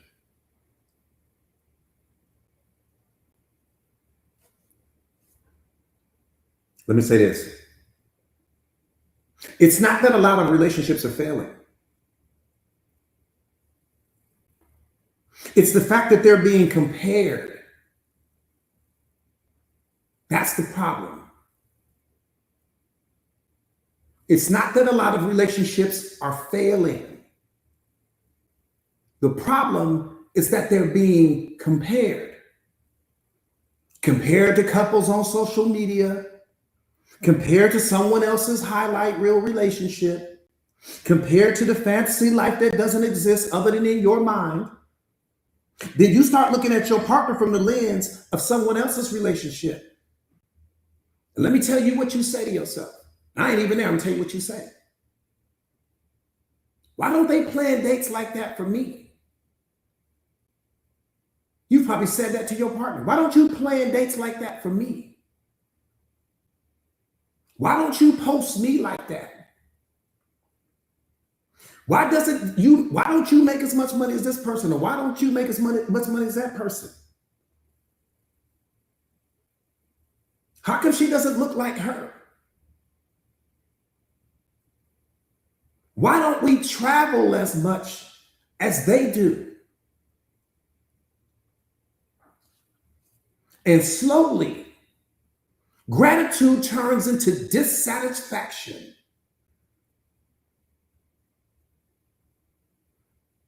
And then you stop seeing the person that's in front of you. You don't even see the person no more. You start measuring them against people that they were never meant to compete with.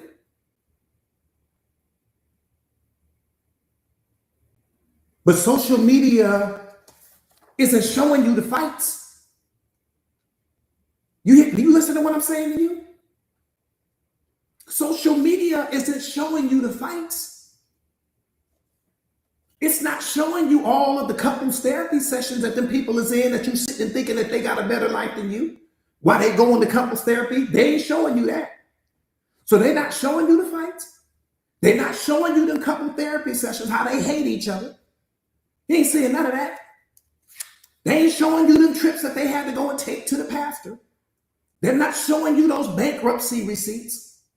They're not showing you how they're behind in car payments. They're not showing you how they sleeping in different rooms. They ain't showing you how there's no intimacy in the relationship, but you're sitting here comparing your whole life and your whole relationship to somebody's highlight reel. That's what we do. Because the only thing you have access to is that person's highlight reel. You don't have any access to them fights that's going on. You don't have any access to that verbal abuse that's going on. You don't have any access to how that person is speaking to this person so disrespectfully. You don't have any access to any of that. All you see is some highlight reel. Of course, they're going to show you the highlight reel. They're not showing you them couples therapy sessions where they sitting on opposite ends of the couch. They can't even sit close to each other.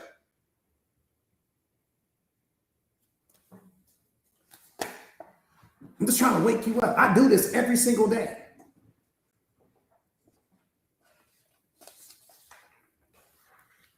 See, the people not showing you the debt that they're in. You ain't seeing none of that. Well, you thinking they got some better life than you. They're not showing you the debt that they're in. All that credit card debt. It's not showing you all of the loneliness behind the camera. You ain't seeing none of that. Social media is showing you moments, not marriages.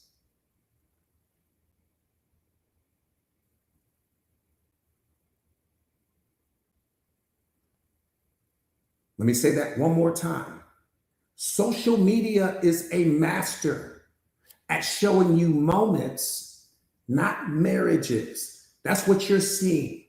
You're seeing moments, you're seeing snapshots of somebody's highlight reel relationship that's nowhere near what it really is. And then you take that and you comparing your whole relationship against this highlight reel.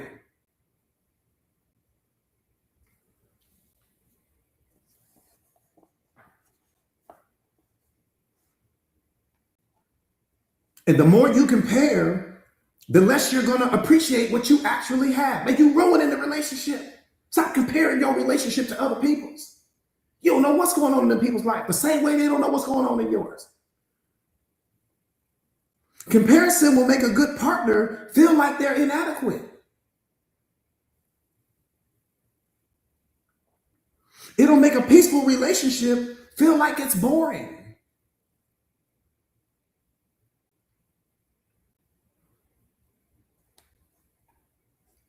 And the truth is, your relationship isn't failing. It's just being compared to an illusion. And illusion will always win that competition. You will never win the competition against the illusion, ever. Stop watching them relationship videos. Stop watching all that stuff where people talk about relationships because their life is not looking like that. Them are the very people running to me to get coaching. Then I go and look on their page. I'm like, damn, your life look off the chain. But that ain't what I'm hearing when we talking. I get an opportunity to see the truth of who people are. That's why being a coach is so off the chain. Let me tell you, right there. Being a coach is off the chain. Let me tell you why. Because I see the truth of who people are. I appreciate that, beloved. I see the truth of who people are. I get an opportunity to see their behind the scenes. You guys only see the highlight reel. So I don't walk around thinking, putting people all on these pedestals and all of that, because I know the truth of who people are. That's what I'm saying to you. You looking at the person, you're like, oh, damn, I'm trying to get that life. No, you don't. Trust me, you don't want that life. They got debt going on, credit card debt going on, late on the car payments, late on the mortgage, the fighting behind the scenes, all this verbal abuse, all this disrespect, this person putting their hands on that person. You do not want that life. I see the truth. And if I can see it, that means that God is looking at people from a level of truth that would blow your mind. I'm like, damn, if I can see the truth, I'm wondering what he can see, because I don't see who they are in the dark. I only see the version that they expose behind the scenes, but at least I get the behind the scenes camera version of it. You guys only get what's in front of the camera, and what's in front of the camera is always an illusion. It's always some counterfeit version of their life. Always. That person that's living in that $50 million house is suffering going on all in that house. Trust me when I tell you, because I coach people like that. If you are a high achiever, that means you are always gone. If you are a high achiever, that means you working 16 hours a day. If you are a high achiever, you always traveling. If you are a high achiever, you are always in high demand. Yeah, you got your woman in this $50 million house, or you got your man in this $50 million house, but you ain't there. You ain't enjoying it. Even when you laying in the bed, you working. Even when you out at dinner with your significant other, you working. When y'all driving around in that Bentley, you working. Trust me, I do this, man. I do this every day. I coach some of the wealthiest people in the world, and they are miserable because he ain't never there, or she ain't never there. If you are a high net worth person, if you will make a lot of money, trust me, you are busy all the time. You ain't got time to be sitting around watching Netflix. This is why I tell you guys, you will never see a Rolls Royce commercial, because the people that drive Rolls Royces ain't got time to sit down and watch TV. That's why you don't see Rolls Royce commercials. You don't think Rolls Royce know that? You ain't gonna never in the history of your life see a Rolls Royce commercial. They don't need to make commercials, because they fully understand that the people that drive our cars don't have time to watch TV. Tell me when the last Rolls Royce commercial you seen. I give you all day. Tell me what day of the week it was.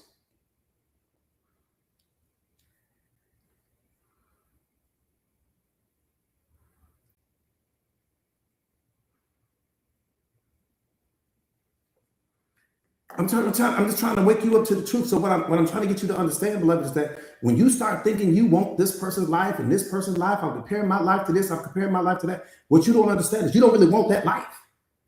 You going off the flash, you going off the car, you going off the house, but you're not going off the suffering. You ain't going off all that misery that's going on. You ain't going off the fact that, yeah, I'm living in this $30 million house, but I'm living in there by myself. My partner ain't never here, because if I'm living in this $30 house, that means this mortgage is ginormous. Somebody got to pay this mortgage, which means somebody got to be grinding. So that life that you think you won't, understand that person that you get ready to be with is a hunter. They got to always be out hunting in order to keep that lifestyle up, which means that I'm going to have a lot of stress in my life. I'm gonna have a lot of frustration in my life. I'm gonna have a lot of anger in my life. I'm gonna have a lot of disappointment in my life. Why? Because I might be the alpha in my business. I might be the alpha in that particular situation, but everybody around me is not an alpha, which means they don't move like me. So there's gonna be frustration there. There's gonna be unhappiness there. You sit at home in your fur coat with all these diamonds on, never realizing and understanding that the life you think you want is really not the life you want. Like, you comparing your life to everybody else's. You might have a life there might be more happiness in your life than that person that's living in that $30 million house. I promise you. There might be more peace in your life than that person that's living in that $30 million house. I promise you. I coach these people every day. And the reason why they don't break up, the reason why wealthy couples can't break up, because they can't afford to break up. Because nobody else can come in and play that role. It's like a basketball thing. Think about a basketball team. Right? It's a basketball team. It's game 7. Let's call it the Lakers. It's game 7. I'm talking about, it's literally game 7. Now, the two stars on the team, they might not like each other. The two stars on the team, they might hate each other. But guess what? I ain't got time to go find a new teammate. We ain't got time. Man, this is game 7. We don't win this game right now, man, we in trouble. We getting ready to forfeit the championship. Now, we don't like each other. We don't talk. We don't go to lunch. We don't go to dinner. We don't do any of that. But I can't win without you, and you can't win without me. We can't afford to walk away right now. And every single day that you're waking up to that lifestyle, you can't afford to walk away from it because of how much you guys have invested in it already. It got nothing to do with love. Most wealthy couples are not get together because of love. They are there because of compatibility. Because we may do business well together. Ain't got nothing to do with love. She may be an alpha, I may be an alpha, and we may be able to come together and create beautiful businesses, powerful businesses, but it has nothing to do with love. So you tricked into believing that it's all this love because you're thinking that the size of the house is equal to the amount of love that's in that house. False.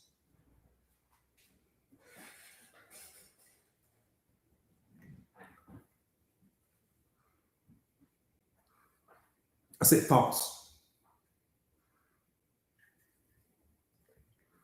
I said false. See, you'll drive down the street. You'll drive down the street. If you in the Beverly Hills or Scottsdale, Arizona, or you somewhere where they have somewhere in Manhattan, if you somewhere where you see all these beautiful homes and all of that, in your mind, you think, ooh, I want that. I want that life. But you don't know what's going on behind the scenes in that life. You don't know what it takes to maintain that life. It takes stress. It takes pressure. It takes worry. It takes anxiety. It takes fear. It takes me being away. It takes all of that. They ain't just sitting in there booed up watching Netflix all day like, ooh, we made it to the top. Hell no, that person is on some plane all the time. Their kids barely see them. Yeah, the kid is in private school. Yeah, they living behind the gated community, but the kid don't know their dad and the dad don't know the kid. But the dad is buying everything for the kid. Kid got every toy, every gadget, but the kid didn't want the toys. The kid didn't ask for that lifestyle. The dad wanted that lifestyle. The kid is just a byproduct of the lifestyle. So the kid grows up 18 years old, depressed, stressed out, unhappy, in therapy because they never knew their dad. But I got the $30 million lifestyle.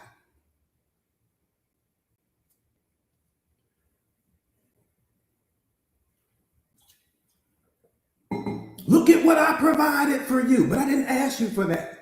Look at the schools I sent you to, but I didn't ask you for that. Look at the clothes you got to wear, but I didn't ask you for that. Only thing I asked you for was time. The one thing you can't give. See, when you have that lifestyle, that's the one thing you don't have. You don't have time. Yeah, I'm gonna buy you stuff, but you can't have my time. The time got to go to the thing that's producing the money that put you in this house.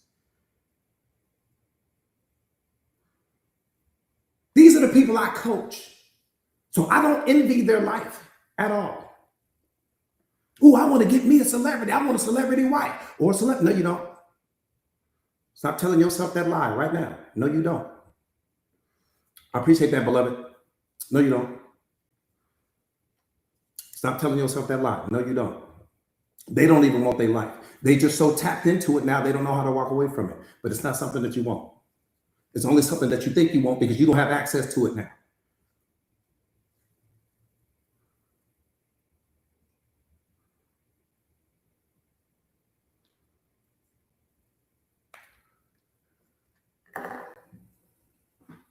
Do me a favor, you guys, real quick. Like I said, do me a favor and share the live to your stories real fast. Do me a favor.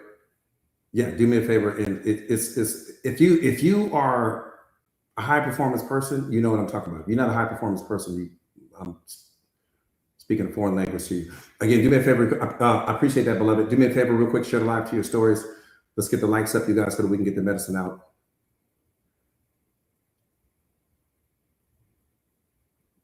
Yeah, I'm telling you, if you're a high performance person, you gonna understand to become a high performance person. Once you become the most powerful version of yourself, you're gonna be in demand, beloved. I'm gonna be honest with you. You're gonna be in demand. You ain't gonna have time to sit home all day. What was the point in becoming the most powerful version of yourself? You're going to be in demand. It's gonna be 14-hour days, 16-hour days. You're gonna be in demand. What you gonna do? That was the whole point of you becoming the most powerful version of yourself. It's because once you become the most powerful version of yourself, you become the asset. You don't become the most powerful version of yourself, you can go take a nap.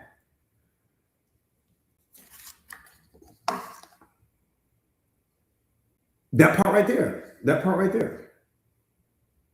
Raven, you said it's already starting for you, beloved. I already know it is. I already know it is. Devin, what's up? What's up, family? All right, let's get busy. All I'm saying is be careful what you're asking for. Be careful what you're praying for. That's all I'm saying. Be careful what you're praying for. That's all I'm saying. You think you want the Lamborghini lifestyle. You think you want the Ferrari lifestyle. You think you want all of these. You're not going to be able to have that and have a healthy relationship going on at the same time. Somebody is going to be complaining. Somebody is going to be complaining. If you are with your boo all the time, then the job is going to be complaining. The business is going to be complaining that you started. It's going to be falling apart.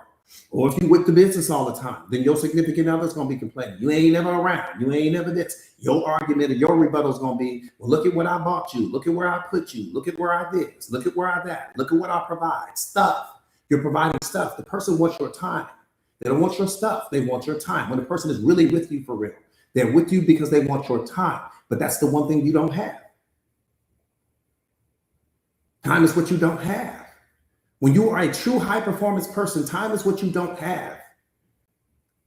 You got time to sit around and just, and that doesn't mean you will never have time, but that means that even when you with that person, even when you guys are having dinner, even when you guys walks on the beach, even when you guys are out on vacation at some beautiful exotic destination, you're still thinking about work.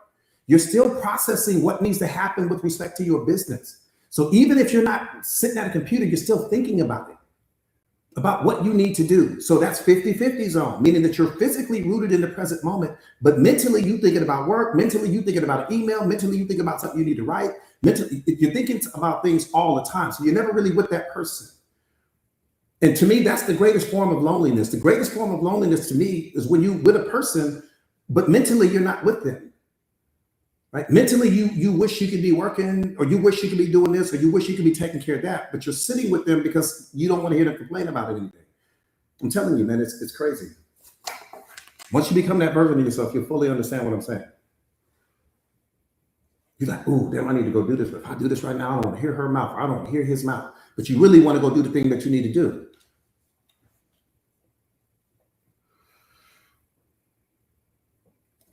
All right, let's get busy, get busy. Let me get back into this. Yeah, that's 50-50 zone. You guys got to understand that 50-50 zone is a real thing. You can physically be somewhere, but mentally be somewhere else. Wherever your mind is, that's where you really want to be. Wherever your mind is at that time is where you really want to be. Doesn't matter where you sit and physically, it matters where you are mentally, because wherever you are mentally, that's where your mind want to be. Some of you guys can be in a relationship with a person that is physically with you, but mentally they want to be with somebody else, or mentally they want to be somewhere else. They don't want to be in that moment with you.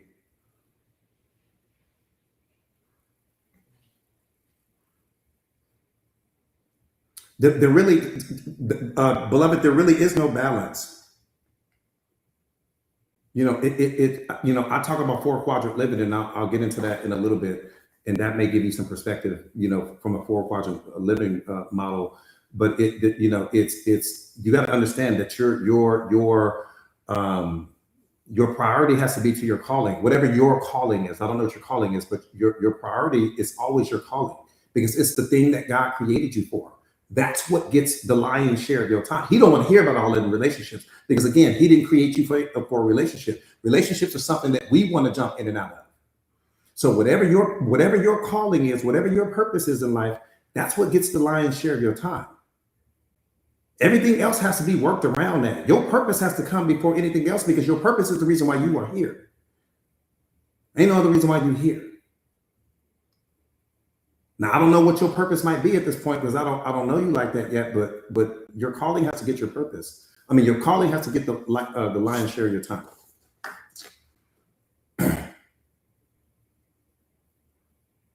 That part right there, Yvette, we made it about that though, beloved. We made it about that mistakenly, but you're a trillion% right. You're a trillion% right. Let me ask you guys a question. How many of you guys are confused about where your relationship is headed now? I'm just talking about your romantic relationship, not friendships or anything like that. Type me if you are confused about the direction that your relationship is heading in right now. Kia said me. Jessica said me. Mala said me. Beautiful said me.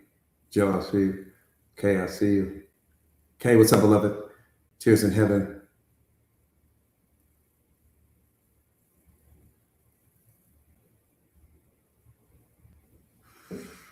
Okay.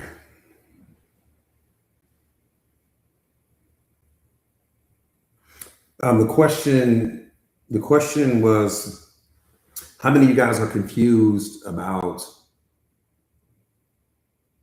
the direction, right? Just the direction that your relationship is headed in right now. I just want to see how many people are confused about that. So you're not confused, you choose yourself. I heard that. Me, okay, me. Then this piece is for you. I wrote this piece specifically for you. Here's the truth. You're not confused about the relationship at all. Confusion is not the problem, beloved. You are not confused about the relationship. You just don't like the answer you already have.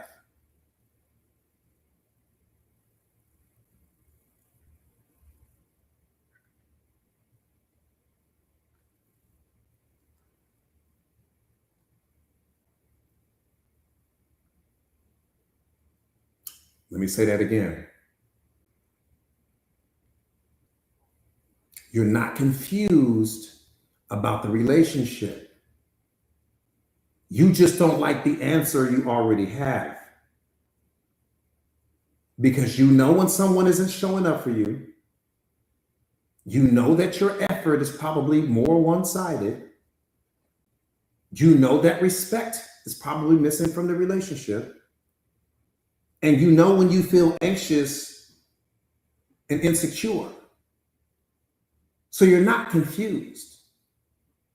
You're trying to negotiate with your own clarity. That's the problem. You're not confused. You're trying to negotiate with the clarity you already have. You have clarity right now. You ain't got no confusion. You had clarity. Everything that's happening in that relationship, everything that's not happening, let me say it that way. Everything that's not happening in that relationship right now, beloved, that's data. That disrespect, that's data. The verbal abuse, that's data. The person not showing up for you and being everything you want, need, and desire, that's data. The person, isn't loving you the way you want to be, all of that's data. So confusion comes when you have no data. No, you got plenty of data. You just don't like it because it doesn't match the story that you have in your mind with respect to the future that you want with that person. Now you're confused. But you're creating the confusion. You're not confused because you don't have the information. For example, if we out in the middle of nowhere, right? We out in the middle of the desert. We ain't got no map. We don't have a GPS system. We don't have a phone. Well, yeah, we're going to be confused. And we're going to be confused in that moment because we don't know which way to go. We thirsty. We almost out of water. We don't know which way to go. That would make sense why we would be confused. But in the relationship, it's not working that way. That lack of respect, that's data. The verbal abuse, that's data. The person not showing up for you, that's data. Them not being everything. They don't keep their word. They don't keep their promises. There's some slick stuff going on. All of that's data. The problem is that the data that you're receiving and the story that you created in your mind about the life that you want with this person doesn't match. But you have clarity. But you're not ready to accept that yet. That's what's confusing you. There's a reality that you're not ready to accept as of yet. That part I get.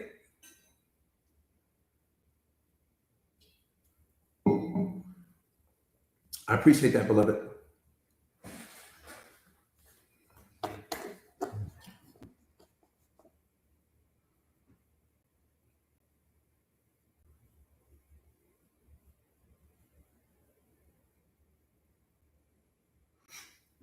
Here's the real problem. That part right there, the resistance is creating more of a problem than anything else, right? It's the resistance. So again, you're trying to negotiate with your own clarity because you know that the truth will require action.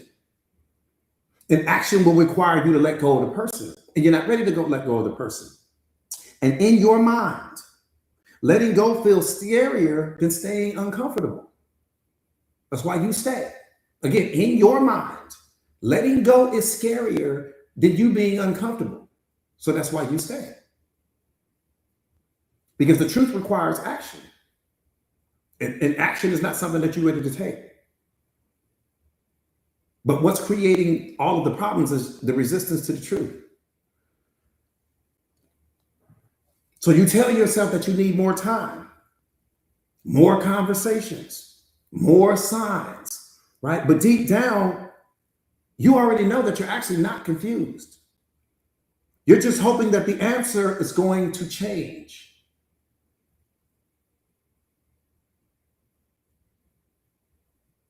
That's the problem.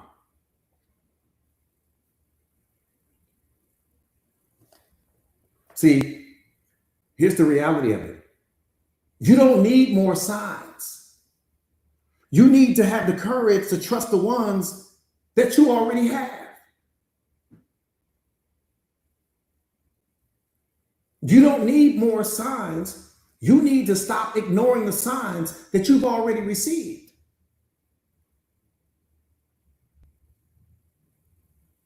So you don't need another sign.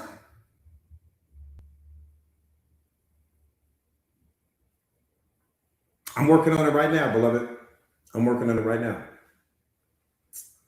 Lena, what's up, beloved? So again, you don't need more signs. You need the courage to trust the ones that you've already been given and stop waiting for the perfect time to act on them.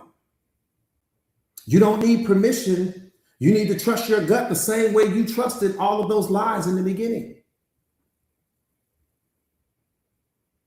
That's what you need. You need to trust your gut the same way you trusted all those lies in the beginning.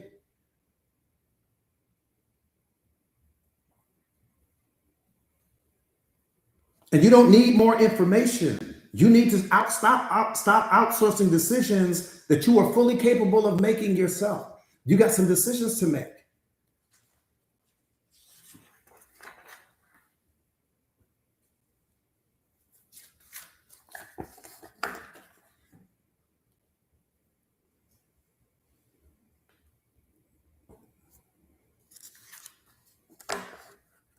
Yeah, people ask me, well, coach, what do I do? You got to teach yourself how to let go the same way you taught yourself how to hold on. That's the answer. Teach yourself how to let go the same way you taught yourself how to hold on.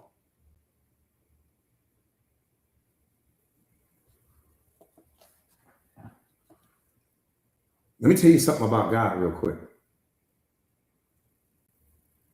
Rashida, what's up, beloved? Love you too, nephew. Let me tell you something, Rika, what's up, beloved? God will expose every person in your life who is not for you. This is why I need you to turn your self-awareness up. I said, God will expose every person in your life who is not for you. You won't have to dig. You won't have to excuse. You don't have to chase clarity. The proof will fall in your lap so effortlessly. Because what's not aligned can't stay hidden when you are protected. What is not aligned with you will not stay hidden when you are protected.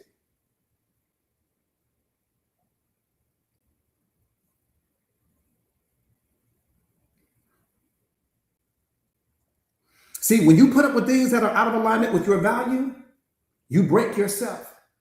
When you accept disrespect, you break yourself. When you turn down the volume on your voice, you break yourself. Stop giving people access to you that God has already exposed.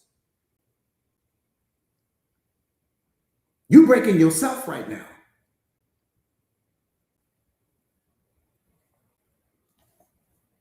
Here's the problem. You can't escape from prison if you don't know you're in one.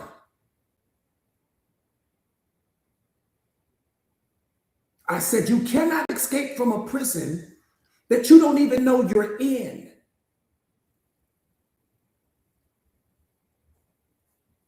We imprison ourselves when we tolerate disrespect. We imprison ourselves when we don't speak our truth. We imprison ourselves when we show up small in the relationship. The real prison is the one you tolerate. The real prison is not knowing your value. You can't continue to blame other people for what you accept, beloved. You can't blame them for what you've normalized. How's the other person at fault? Because you don't know your value.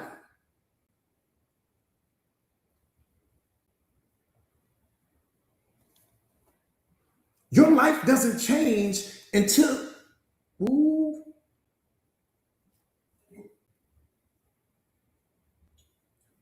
Let me say it this way. Your life doesn't change because you want something different. It changes when you become someone different.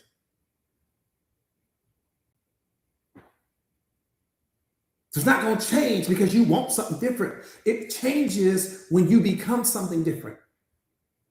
We sit in relationships and we want something different to happen, but you didn't change. So nothing changes until you do. You can want change all day from an external perspective. You can want your partner to change. You can want the environment to change. You can want your boss to change. Nothing changes until you do.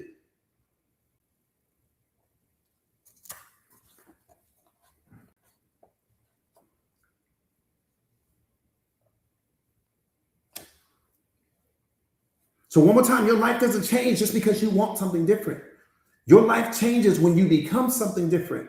It changes when you are willing to leave the old version of you behind. That's the billion-dollar question. Are you willing to leave the old version of you behind? Most people don't stay stuck because they're incapable. They stay stuck. They stay stuck because leaving will require them to grieve who they used to be. That's why we stay stuck, because leaving would require you to grieve who you used to be. You're not going to wake up and just magically have a new life. It doesn't work that way. Your new life begins the moment you stop entertaining the old one.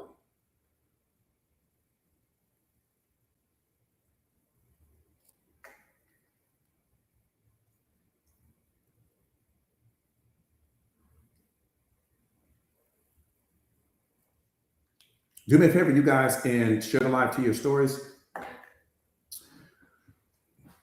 Let's get the likes up, you guys, so that we get the medicine out. Again, do me a favor and share the live to your stories real quick. You said seeing it little by little. I hear you. I hear you, beloved. Biba, I hear you.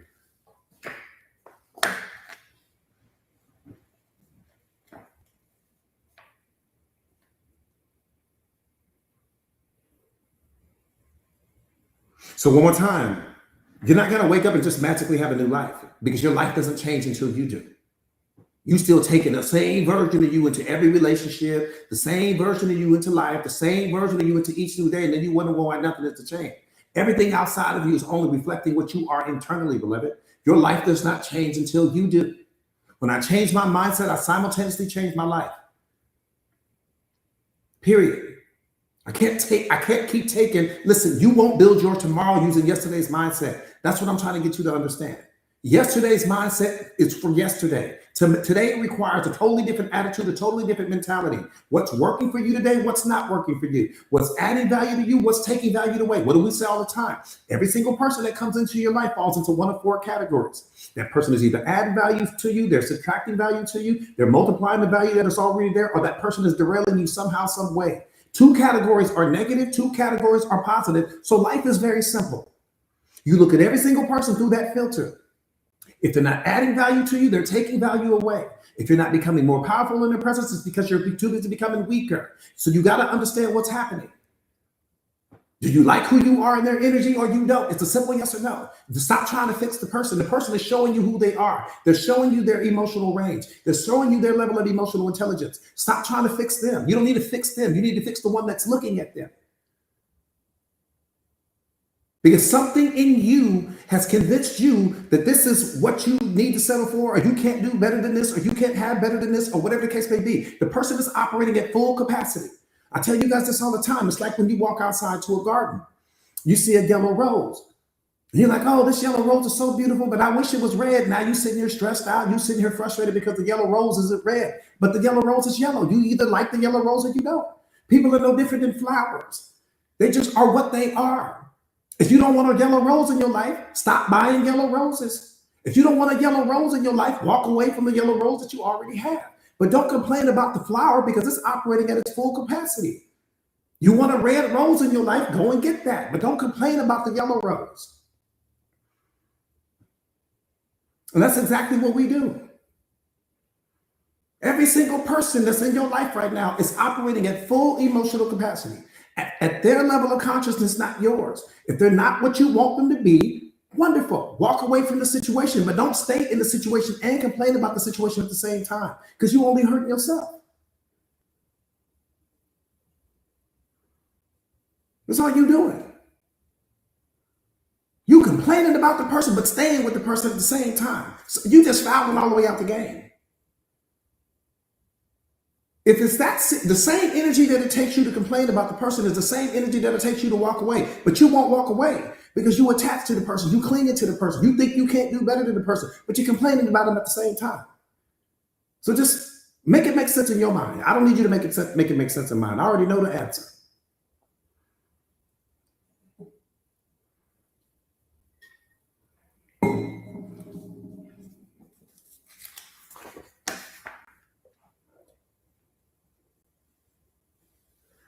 I tell you guys this all the time. The same energy that it takes you to complain is the same energy that it takes you to change the thing that you are complaining about. That's self-awareness 101.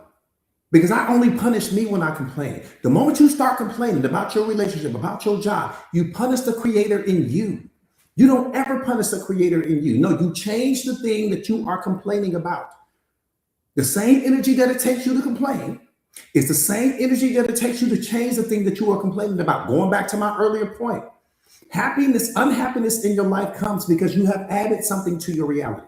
And whatever it is that you have added to your reality no longer serves you, no longer adds value to you. And so the thing is not making you happy. Your reaction to the thing is making you unhappy. That's your job, to remove the things from your life. Addition is subtraction, right? Or subtraction is addition. You remove everything from your life that no longer serves you. That's the point. That's the whole art to the game. That's what God is trying to teach you.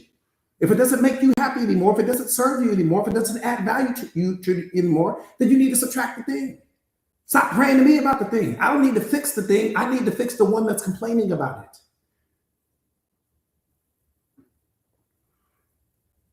I'm just telling you, man, we create all this suffering. We use suffering for no reason.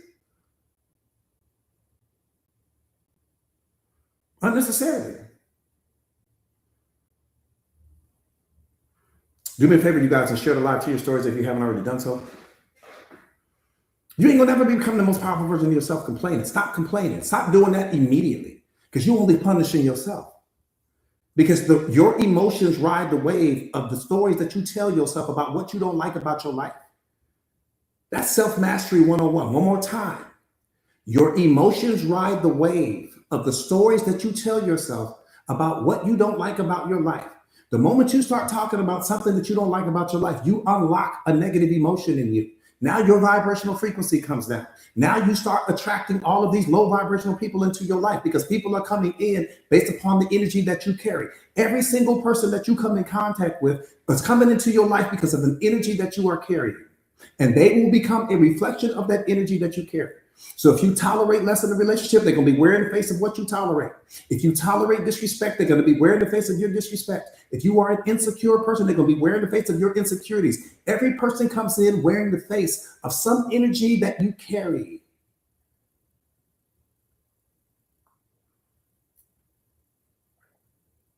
Elaine, good morning, beloved. Rich, we got to let him know, Rich.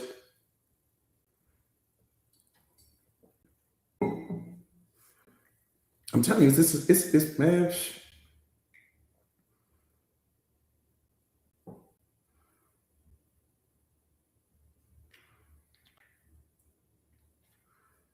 That part right there, Rich, you got to master your reflections.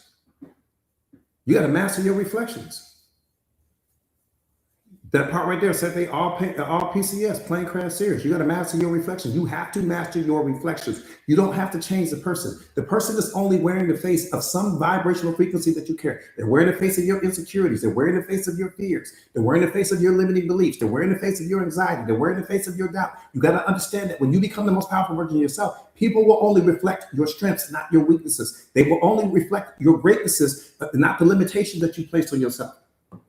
That's what you got to understand. Every person is going to come in carrying a reflection of something that's, so you got to understand like this. Life is happening in two ways. You get the mirror in your bathroom, and that's going to reflect your image. But the people that come into your life are mirrors that reflect your internal state of being. So you're always being reflected. You step in your bathroom, that person is, that mirror is carrying your reflection. You step out in the world, and people are reflecting your internal state of being. Every person. People disrespect you because your energy said they could get away with that. People talk to you a certain way because your energy said they can get away with that. That's why they treat you the way they do.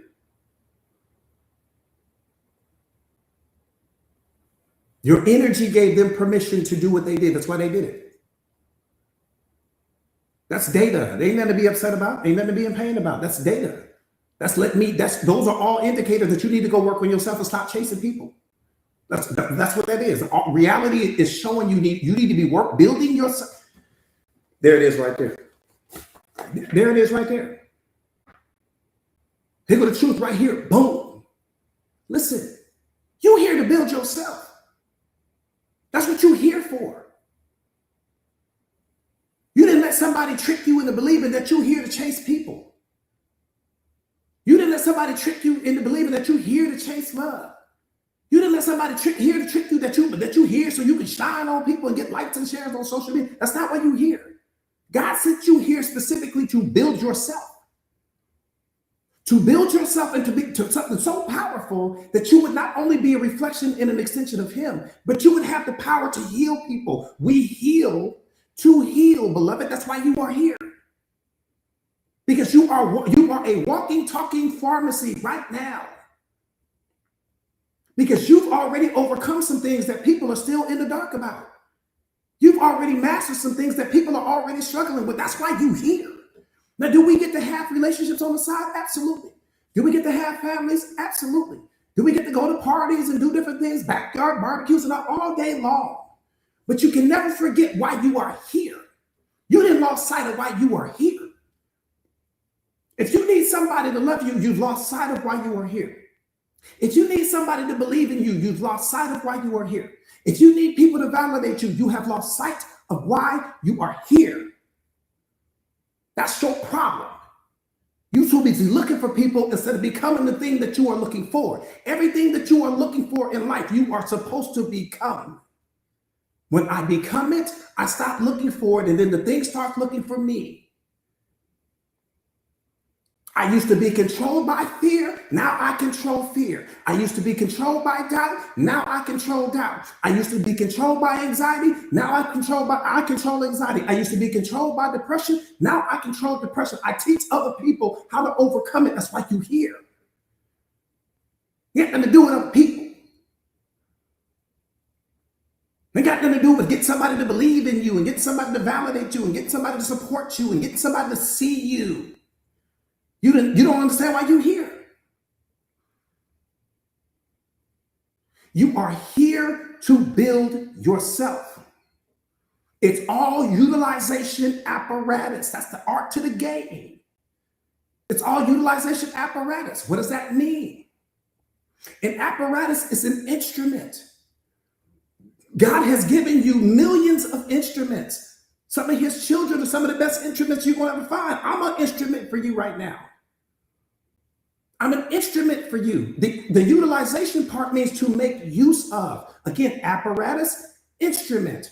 Utilization, make use of. So He's saying, I'm giving you all of these people, gadgets, devices, platforms, so that you can transform yourself. Not so that you can chase people. Not so that you can need somebody to believe in you. Not so that you can need somebody to show up for you. You don't need any of that. I'm going to give it to you the way I know you don't miss it. Boom. Let's just say you got a best friend. Your best friend owns Louis Vuitton. They live in a $50 million house. Now you live on the other side of town. You have an apartment. It's a nice apartment, but you got a regular apartment.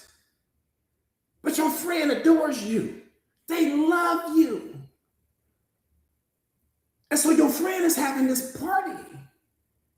And the friend tells you, come over.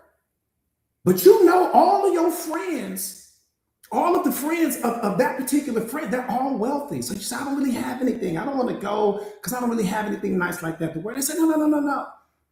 I got a 5-story closet in my house. Whatever you want to wear, you can wear. You say, okay. So you go to the house.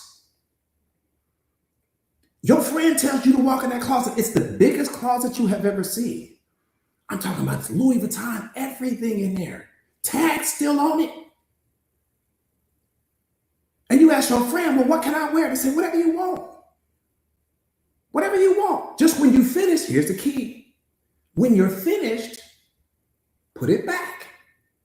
You ain't got to worry about dry cleaning it. You don't have to drop it off nowhere. When you're finished, put it back. You say, okay. You go in there, you put this 5-star outfit on, you go to the party, you have the best time of your life. When the party is over, instead of you taking the clothes back and putting it in the closet, you keep the outfit and you take it home. You already violated the agreement. Now your friend, because they got so many clothes, they didn't see you do that. So the next day, and it wasn't that you were stealing anything, you just took the outfit home. Next time you come back to the next party, Go inside the closet. You go get you another new outfit again. You go and have a time in your life. You come back. You take that outfit home. What God is trying to teach you is this. Nothing belongs to you. Like the friend with Louis Vuitton. Nothing belongs to you. I'm giving you access to all of these things so that you can build yourself. Everything belongs to me. But because I love you so much, I'm giving you whatever you want. The friend never had to take the clothes home. They can go and wear any outfit they want. But when you have that mindset that this is mine and that's mine and this person is mine and this man is mine, this woman is mine, you lose sight of what's going on. When you start living your life like that Louis Vuitton concept that I gave you, when you understand that nothing belongs to you, you don't feel any type of way when you lose things because there was never yours to begin with. For example, you go back to that friend's house that has the Louis Vuitton and you say, where's that one outfit that I wore? They say, oh, I don't have that anymore. I got rid of it. I got something new. Check this out. You're like, okay, cool. That's it. That's how you master life. You're going to lose some people. You're going to gain some people. Oh, wow. They were never yours to begin with. Now you sit here at your friend's house with the Louis Vuitton, you all upset. Talking about, where's that one outfit? No, I wanted to wear that one. They like, what you talking about, man? We got a whole closet full of stuff. Make it out that limited mindset you got. That's what I'm trying to get you to understand. That's how reality works. Nothing belongs to us, beloved. God gives us access to people. He gives us access to environments. He gives us access to certain situations. He's giving us access to things. Why? Because everything he gives you access to unlocks a version of you that you didn't have access to before he gave you access to the thing. That person is going to unlock something in you. The kids unlocked something in you. The job unlocked something in you. Everything is designed to unlock a deeper version of yourself. That's it. That's all. You don't own the thing. You don't get to possess the thing. You are the manager of the thing. That's what dominion means. Dominion means that God is giving you, he's allowing you to manage. Double down on that word. He's allowing you to manage certain things. And he's going to expand your life and bless your life based upon how you manage what he's given you. If you're struggling to manage what he's already given you, why would he give you more? Why would he add more to your life if you're stressed out under the pressure of what you already have? Some of you guys are praying for things, but you can't manage what you already got. You stressed out about the job you already got. You stressed out about the relationship you already got. You stressed out because of the kids. You stressed out because of this. So he's showing you, wait a minute, you got all this stress. You don't have clarity in your life. You allowing your life to be in control of you. You're not in control of your life. There's only two things that's happening in life. You're either in control of your life or your life is in control of you. You're either in control of the situation or the situation is in control of you.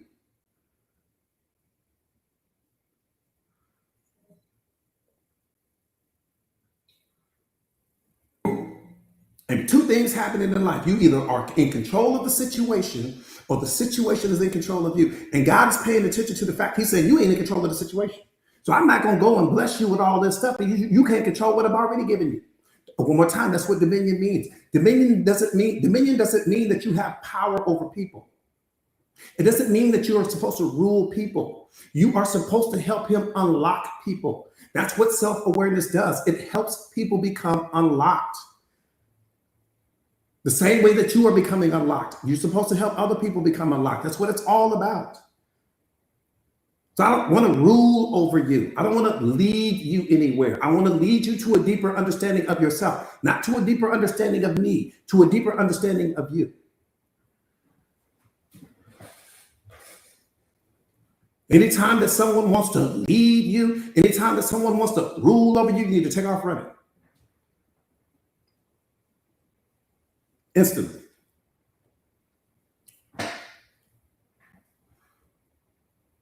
You need to take off running. I don't want to lead you anywhere. I can't lead you anywhere. Cat Lever, I appreciate that, beloved. Not MK, you're welcome. You're welcome, beloved. You got to get in alignment with what's going on, beloved. You have to get in alignment with what's going on. Like I said again, the Louis Vuitton example. Thank you so much. Miss Manifest, thank you for that, beloved. Yeah, you got to take off running. I don't want to lead you anywhere, beloved. And I don't want to lead you anywhere because I love you. I don't want to lead you anywhere because I know where you're going. I don't want to lead you anywhere because I know what you are connected to. See, here's the thing about self-awareness. The self-aware person can do no wrong. This is why they said Jesus could do no wrong. Why couldn't Jesus do any wrong? Because he was self-aware. That's why he couldn't do no wrong, because he knew what you were.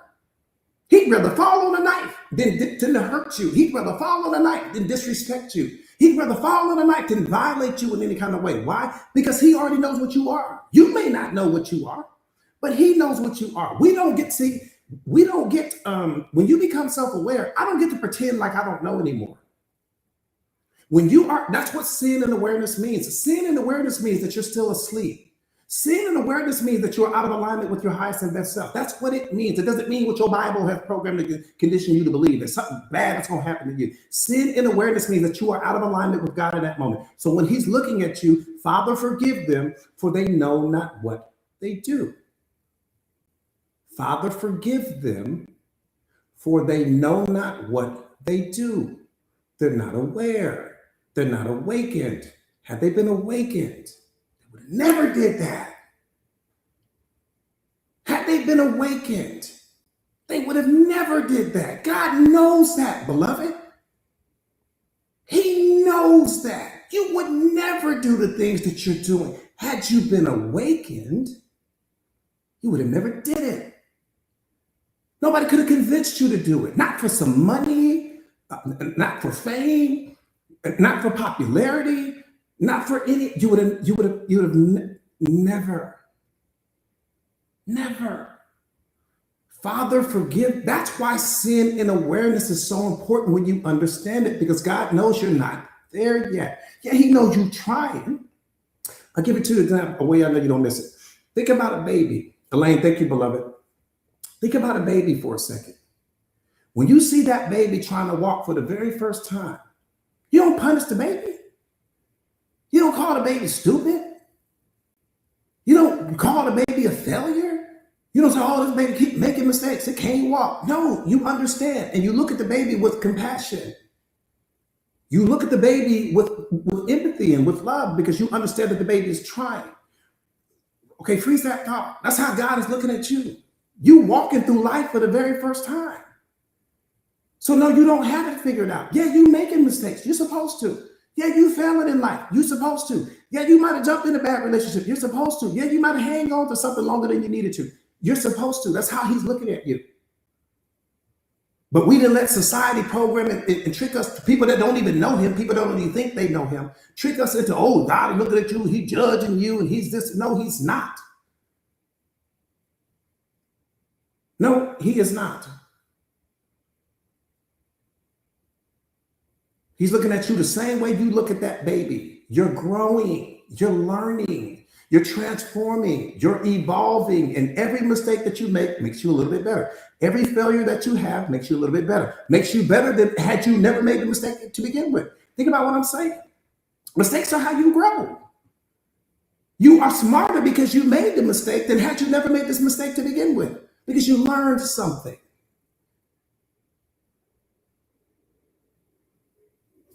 What are we talking about here? Good morning, good morning, good morning. What's up, Jay? Good morning, beloved. Miss Thing, I see. I don't know. Yeah, it's just, we just listening to people that don't know, that aren't self-aware themselves. That's why we get in trouble. We listening to people that don't have a self-aware bone in their body. The self-aware person, like I said again, doesn't want to lead you. It's not about leading you. I have no desire to rule over people. I have no desire. I don't want to lead anybody anywhere. Where am I going to lead you to? I can only lead you to a deeper understanding of yourself. That's the only place I can lead you. I can't lead you anywhere else than that. It's people who lack self-awareness that want to rule over you, that want to manage you, that want to do all of these things because they want the ego is still holding the steering wheel of who they are.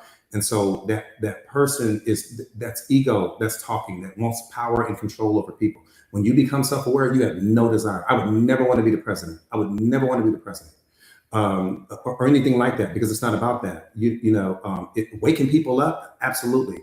But ruling over people and telling people you got to do this, and you need to do that, and you need to do that, and the very thing you telling people they need to do, you ain't doing yourself.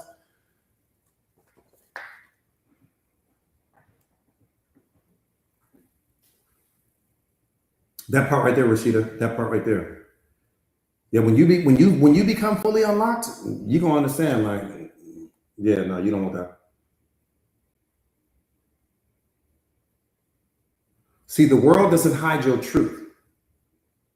The world is designed to reflect your truth.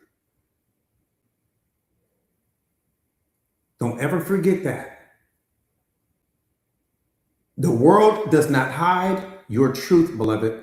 The world is designed to reflect it.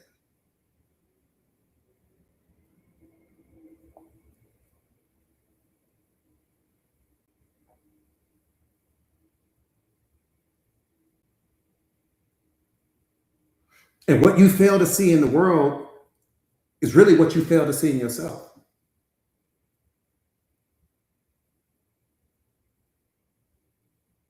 That's awesome. That's awesome, Joshua. I love that. That's awesome. One more time. The world doesn't hide your truth, it reflects it. And what you fail to see in it, you fail to see in yourself. And here's what's critically important to understand. When you fail to recognize certain truths about yourself, like your flaws, your wounds, your weaknesses, and the versions of yourself that you need to let go of, then reality will send certain people into your life that will become a mirror to reveal what you've been running from. Reality will send people into your life to reveal what you've been running from. Every single thing.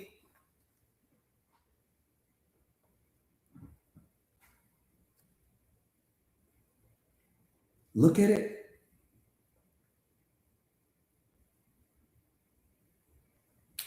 It's in your face right now, beloved. It's in your face right now. The truth is in your face right now. Every single thing that was wrong in your previous relationships is only a reflection of something that's wrong in you. Look at it right now. They disrespected me, coach. You tolerated that. They verbally abused me, coach. You normalized that. They did this and they did that. These are all things that we accept. The person was only wearing the face of everything that you accept, everything that you normalize, everything that you tolerate. That's what they were wearing the face. Coach, they weren't showing up for me. It's because you're not showing up for yourself. Because had you been showing up for yourself, you would have never tolerated them not showing up for you. There's the qualifier. Coach, they didn't love me the way I deserve to be loved because you weren't loving yourself unconditionally. Because let me qualify it again. If you love yourself 100%, meaning you have unconditional love for yourself, if you love yourself 100%, ain't no way that you're going to allow somebody to love you at an 80% clip or a 50% clip or a 60% clip. You wouldn't do it. If you love yourself 100, I didn't say 99. If you love yourself 100% on your own by yourself, and then I come along and I'm only loving you 80% of what I can, 75% of what I can, 60% of what I can, you're not going to put up with that. Because you're going to say, I'm giving myself more love than the love you give me because you are the standard. So you're going to clearly see that I'm not loving you the way that you were loving yourself because you're the standard. You're going to see it. And the opposite is true. That person will never love you more than you love yourself. Because anything above the level that you love yourself, you will start to reject. You won't know how to accept it because you don't know how to accept it within yourself.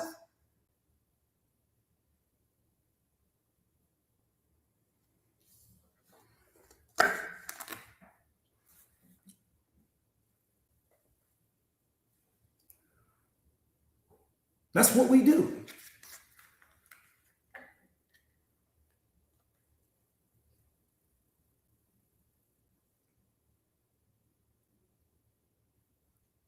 You won't know how to accept it, beloved. So one more time, the word doesn't, let me, we're going to stop right here on the freeway. We're going to stop right here on the freeway. Listen, beloved, right here, it's right here. This should be a paradigm shift moment for somebody. Listen, people come in wearing the face of everything you don't give yourself.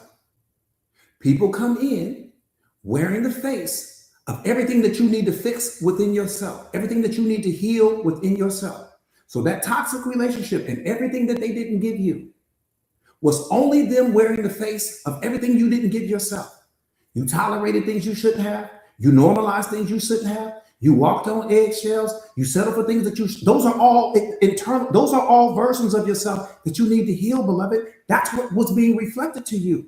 What was being reflected back to you was the versions of yourself that need to heal. It was just wearing the face of that person.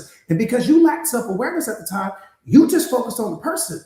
You didn't know that the person was only wearing the face of everything that needed to heal within yourself.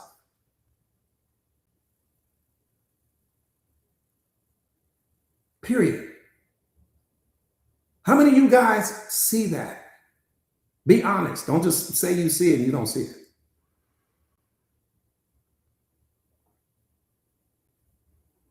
That's okay, Melissa. That's okay, beloved. Yeah, that's okay.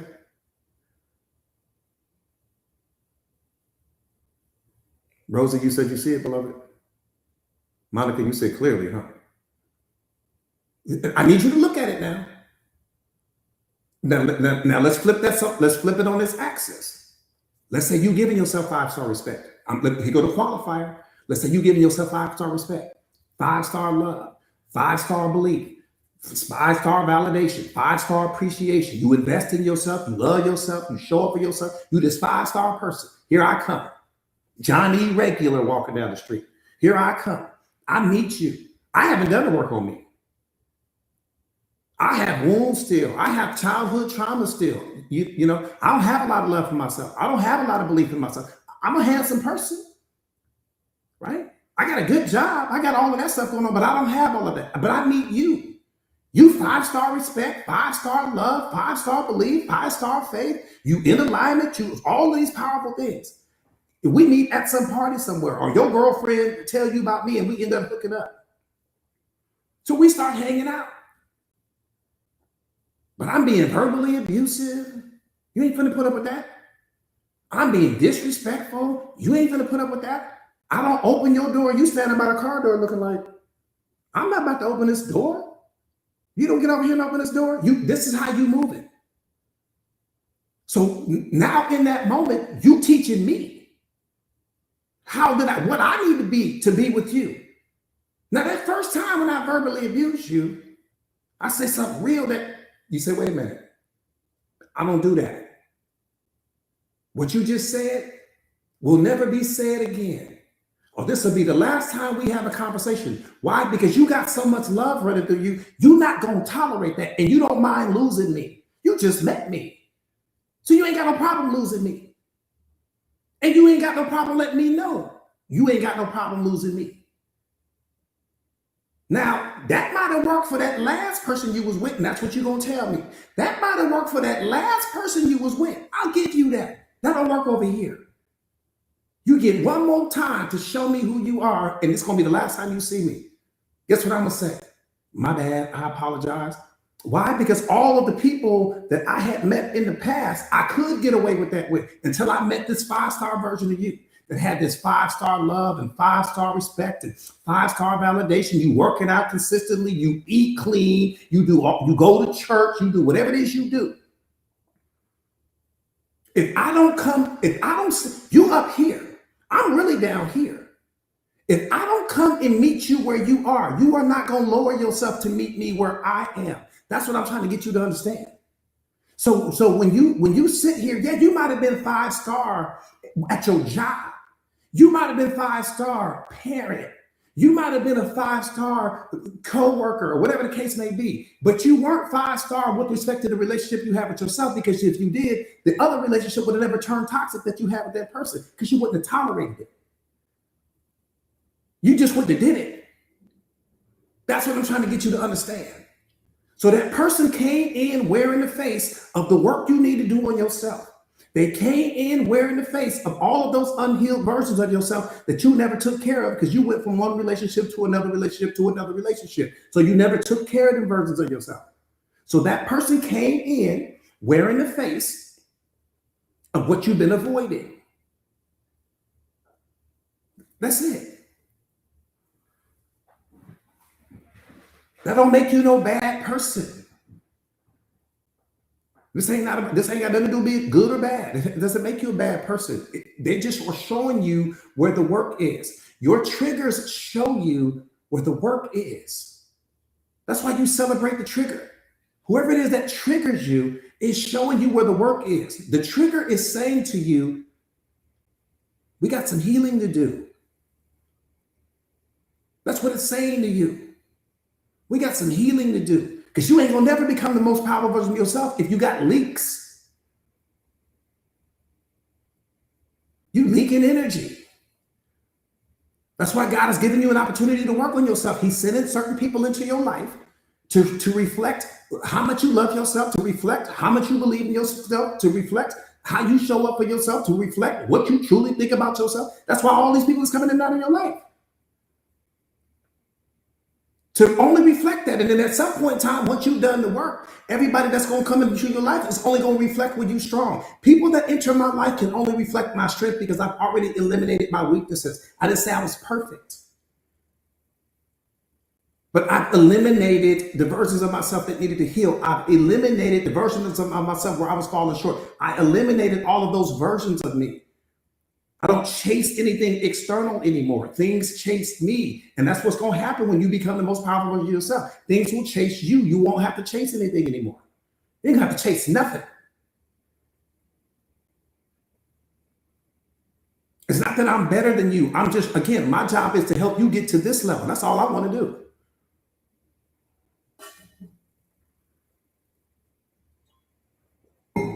Once you get here, it's game over. You ain't chasing nobody. Trust me, you won't chase people. See, what you don't understand is that your energy has a conversation with people before your words ever do. Every room you walk into, even though you may not say anything when you walk in that room, even when you walk into Starbucks, your energy is having a conversation with people. People are always having a reaction to your energy because the moment that your energy enters that room, it changes the atmosphere in that room. That energy is either telling them that you're confident, that energy is telling them that you love yourself, that energy is telling them that you believe in yourself, that energy is telling them that you are successful, that energy is telling them you ain't gonna tolerate the BS. Your energy is having an entire conversation with people that your words never will. The real conversation is being had in silence. It's not being had based upon what you say. What you say is only covering up what's weak in you. Your energy is having a conversation with people that know I'm not that one. I'm not the one. I'm telling you now, your energy is having an entire conversation with people that you may not know. There ain't nothing in life that is speaking more negatively about you than your own energy is, because it's speaking about you without you even asking. It's telling me every single thing that I need to know about you. The way you carry yourself, the way you dress, the way you show up for yourself, the way you speak, how timid you might be when you saying whatever it is you're saying, excuse me, please, and all of that. When you speak with authority, you speak, see, when you speak with certainty and conviction, it's coming from your identity. Nothing is more important than your identity, than who you identify as. So with me identifying as, I'm God's boy. That's what everybody knows me as globally. I'm God's boy, period. When I'm in the gym, my gear, everything I wear, go watch my videos. Everything that I wear says God's boy on it. I'm showing up as that. So there's a standard there that I will never drop beneath. You are God's girl. You are God's boy. That has to be your mindset every single place you go. You ain't got to tell people. They need to know it from your energy. My whole gear, my whole gym outfit, everything I got say God's boy on it. Gloves, shoes, everything say God's boy on it. I don't play about that. Wish I would show up small. I wish I would. I'm shaking the whole room up when I walk in. I might turn the table over. I'm so confident. I just might turn the table over.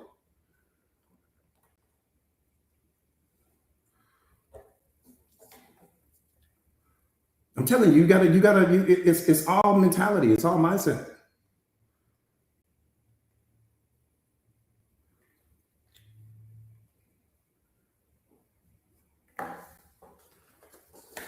I'm telling you, April, I might turn the table over. I just might turn it over. You know, because and one more time, I tell you guys this all the time. It's really, what do we say? Life is a single player game, but we play it at a multiplayer level. It's important for you to understand people aren't confident, beloved. That's why you got to walk in and shake the room, because they're not confident. The same way that some of you guys are not confident. Think about what I'm saying. The person is looking at themselves from their behind the scenes. They're not looking at themselves the way you see them. Nobody in the world sees you the way you see yourself. Nobody. So when you're looking at that person is seeing themselves from their behind the scenes. Their behind the scenes meaning they see their flaws, they see their weaknesses, they know their childhood traumas, they know their pain, they know the suffering, they know the failure that's happening in the relationship, they know about what's going on the credit report, they know about the fact that they barely making it at the job, they know all of that. Now, yeah, they might be Louis Vuitton down, they might be Gucci down externally. Conversation might even sound like Louis Vuitton and Gucci, but their energy,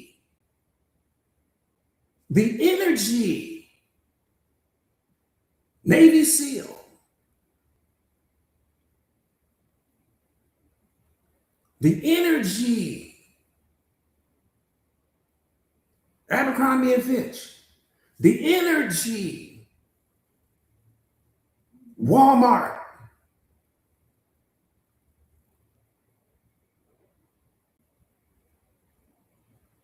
I'm telling you, because again, they see themselves based upon their behind the scenes. And once that part right there, princess, that part right there, you got Dollar Tree energy. But you got the Gucci bag, you got the Louis, you got all of that. But you guys have to understand and again, beloved, you got to remember, every time you look at somebody, you're not really seeing who they are. You only seeing who you imagine them to be. So if you're not self-aware, you're gonna be like, ooh, he got on Louis, she got on this, he got on that. That's all you're gonna see. And you're gonna create a story based upon that, but that's not how that person sees themselves. Oftentimes that might be that person just covering up something that they really feel insecure about. So they don't see themselves the way you see them. The same way when people look at you, they don't see you the way you see yourself. You see the flaws, you see the blemishes, you see the stretch marks, you see I need to work on this and I need to change that. But when that person is looking at you, they don't see any of that. Thank you. I appreciate that, beloved. I'm telling you, Aquana, beloved, once you start to really understand that people don't see themselves the way you see them. So you place this person on some pedestal, and guess what you just did? You just jumpstart their energy.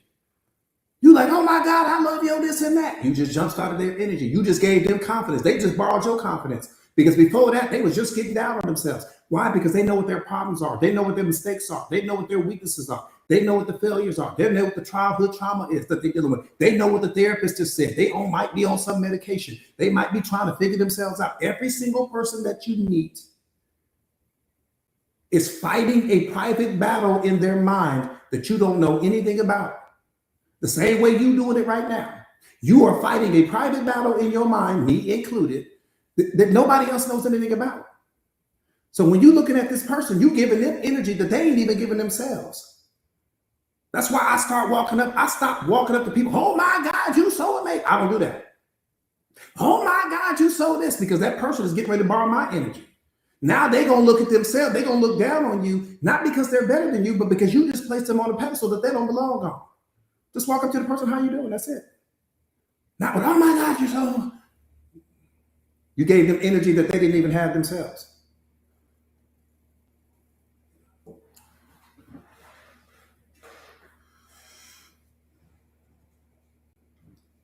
You see, you guys understand? You understand what I'm saying? The person, big homie, I'm telling you, family. You walked in, that person, they don't see themselves. I'm telling you, people don't see themselves how you see them. They don't. And what made them see themselves that way in that moment was your reaction. Your reaction jump-started their energy. Your reaction jump-started their confidence. Oh my God, I ain't never seen nothing like you. Gave them all this power.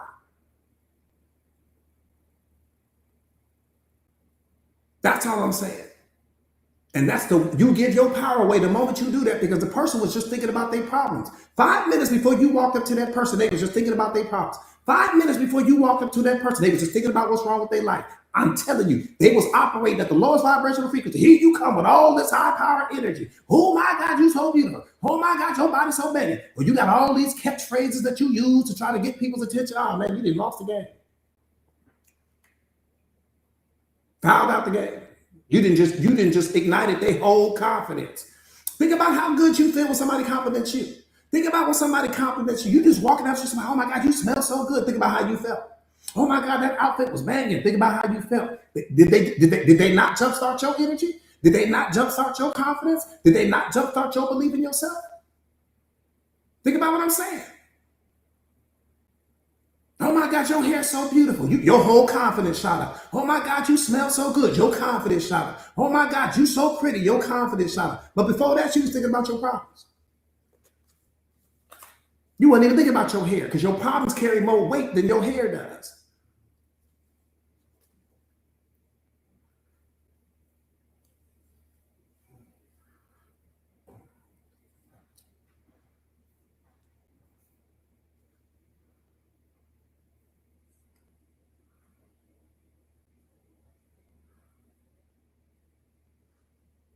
Let me say this. Let me say this.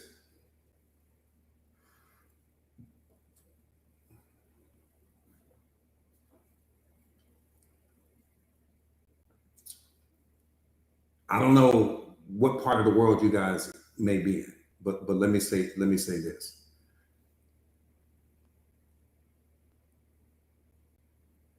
When you pull into a gas station, there are always 3 different grades of gas.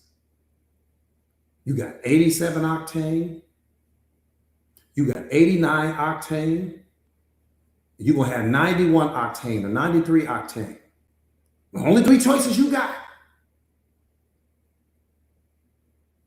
And God made you a Rolls Royce. You are a Rolls Royce in his mind. Doesn't matter how you see yourself. And if you look on the cap of that Rolls Royce, it says premium gasoline only. It says premium gasoline only. It's the only thing that car will accept. Now freeze that thought. You are the Rolls Royce. But sometimes we give these 87 octane people access to us. We stay in these 87 octane relationships. We stay in these 87 octane circle of friends. But you're the Rolls Royce. Premium gasoline only is what you have to accept. Premium self-respect. Premium love. Premium you showing up for me. Premium validation, premium belief in myself. Because if I'm putting the wrong gasoline in myself, I'll never get to the right place.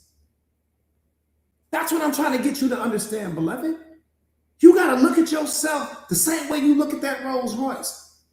Now, if you were at a real gas station, you're like, Coach, I'm out of money. I left my wallet at the house. I ain't got no cash. I don't have anything. And that car's on E. I'm going to tell you, don't put no 87 octane in that car. If we can't fill that tank with premium, leave the car parked here. Let's take off walking. Because the damage that you're going to do to that car by putting 87 octane in it is going to be far worse than us just having to walk home and get your thing. That's what I'm saying to you. Look at yourself right now. Just like that Rolls Royce. Do you have 87 octane caliber people around you? Are you entertaining 87 octane caliber energy? Do you have 87 octane relationships going on? Because that's what's producing all of the problems. It's what you're putting in yourself that's being reflected out in the rest of the world. I don't give a damn if you drive in a Honda Accord. I don't give a damn if you ride the bus. I don't give a damn if you ride a bike or if you have to walk everywhere you go. You don't ever put anything less than premium gasoline in the Rolls Royce that God made you. There's no excuse for that. You look on the cap of that Rolls Royce, it's going to say premium gasoline only. They didn't say if you run out of money, you can put 87. They didn't say if you fall on hard times, you can go with the 87. They didn't say that. And the same way that real Rolls Royce won't accept that is the same way that you can't. Period.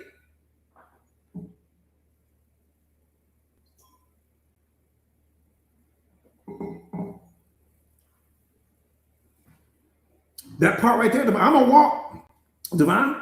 If I'm sitting out and I can't put the gas in the car, the right gas, I'm gonna leave the car parked there. I got $2. I can't afford the premium right now, so I'm gonna just put some 87 just to get me home. Now you're gonna tear the whole car up. You're gonna tear the whole car up. Let me give you this piece on gratitude real quick before I get out of here.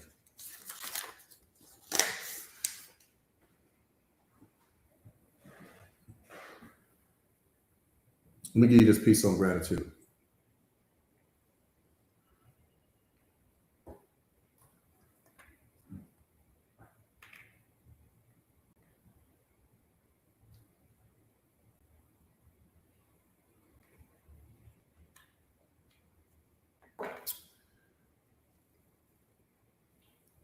That part right there, Stephen, that part right there, family. That part right there, Cash. Yeah, that car's on park until I get what I need. It's on park. But let me give you this. Let me give you this. Ruby, that means a lot, beloved. That means a lot. That means a lot. For real, for real. That just made my whole Friday right there. That just made my whole Friday right there. Right there. That was the one. Let me say this. Let me say this to you guys real quick. So, boom. There was a man who's driving in the Ferrari. He pulls up to a stoplight. When he pulls up to a stoplight, there's a man in the Rolls Royce at the stoplight. The man in the Ferrari is complaining because he can't afford the Rolls Royce. A couple seconds later, man pulls up in a Honda Accord. The man pulls up in a Honda Accord. He looking at the man with the Ferrari. The man in the Honda Accord starts complaining because he can't afford the Ferrari. Boom. Man pulls up on a bicycle. He's looking at the man in the Honda Accord. He's thinking to himself, damn, I wish I just had a car. I'd be happy with that. Here comes the man that's walking. The man that's walking is saying, man, I'm so broke right now. I can't even afford a bike. I'd be happy with the bike. And in your mind, you might think that the person that's walking is in the worst position, but he's not. Because what no one saw was the man that was up on the 5th floor of the apartment complex. He's looking down. He's paralyzed. And he's thinking, I just wish I could walk again. Sometimes we complain about things in life, never realizing and understanding how good we have it. If you wake up doing subtraction, you'll never be happy. If you wake up focusing on what's missing, you'll never be happy. If you focus on what you don't have, beloved, you'll never be happy. The man that was up in the apartment, he just wanted to walk again. He didn't want the Rolls Royce. He wasn't asking God for the Ferrari. He didn't want the Honda Accord. He didn't want the bike. He just wanted to walk. You got to be able to appreciate what's already there. because that's addition. Now, that doesn't mean that you can't want more. That doesn't mean that you can't desire more. But if you're looking at your life based upon what's missing versus what's there, you're going to suffer, beloved. And the very thing that you are complaining about, someone else is praying for. Anytime you look to the right, you're going to always see someone doing better than you. Anytime you look to the left, there's always someone that you are doing better than. That's how life works. That's how God gives it to us. You look to the right, somebody's doing better. You look to the left, you're doing better. That's life. You think that you don't have it good because you are desensitized to what you already have. You are desensitized to the light that you get to wake up to every day. But where you are right now, somebody else is praying just to get to where you are. Praying to have that job that you complain about. Praying to have that car that you complain about. Praying to have that house that you complain about. Praying to have that relationship that you complain about. Everything that you are complaining about, someone is praying to get.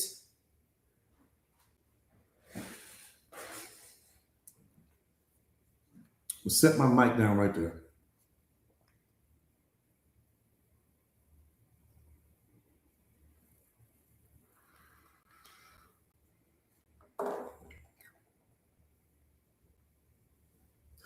All right, boom. Again, happy Friday to you all. Welcome to all first time. I appreciate the gift. And to the person that sent me the other thing, thank you so much, beloved, for that. Thank you, thank you, thank you, thank you, thank you. Thank you. I am grateful for everything. I am grateful for everything. I am grateful for you guys. I'm grateful for our Mindset Masters community. I'm grateful for my students. I'm grateful for every single thing that I have. You know, everything that I have right now is exactly what I'm supposed to have. If I want more, I need to become more. If I want more, Joy, I love you too, beloved. If I want more, I need to become more. I don't need to complain. I need to become more. You want to have a better life? Become a better person. Invest more in yourself. Become a higher value, higher quality person and invest in yourself. You are your greatest investment. You are the best investment. You are the best investment that you will ever make because you are the asset that produces everything in your life. Everything in your life in this moment is only a third thing. Everything is. Let me say that one more time.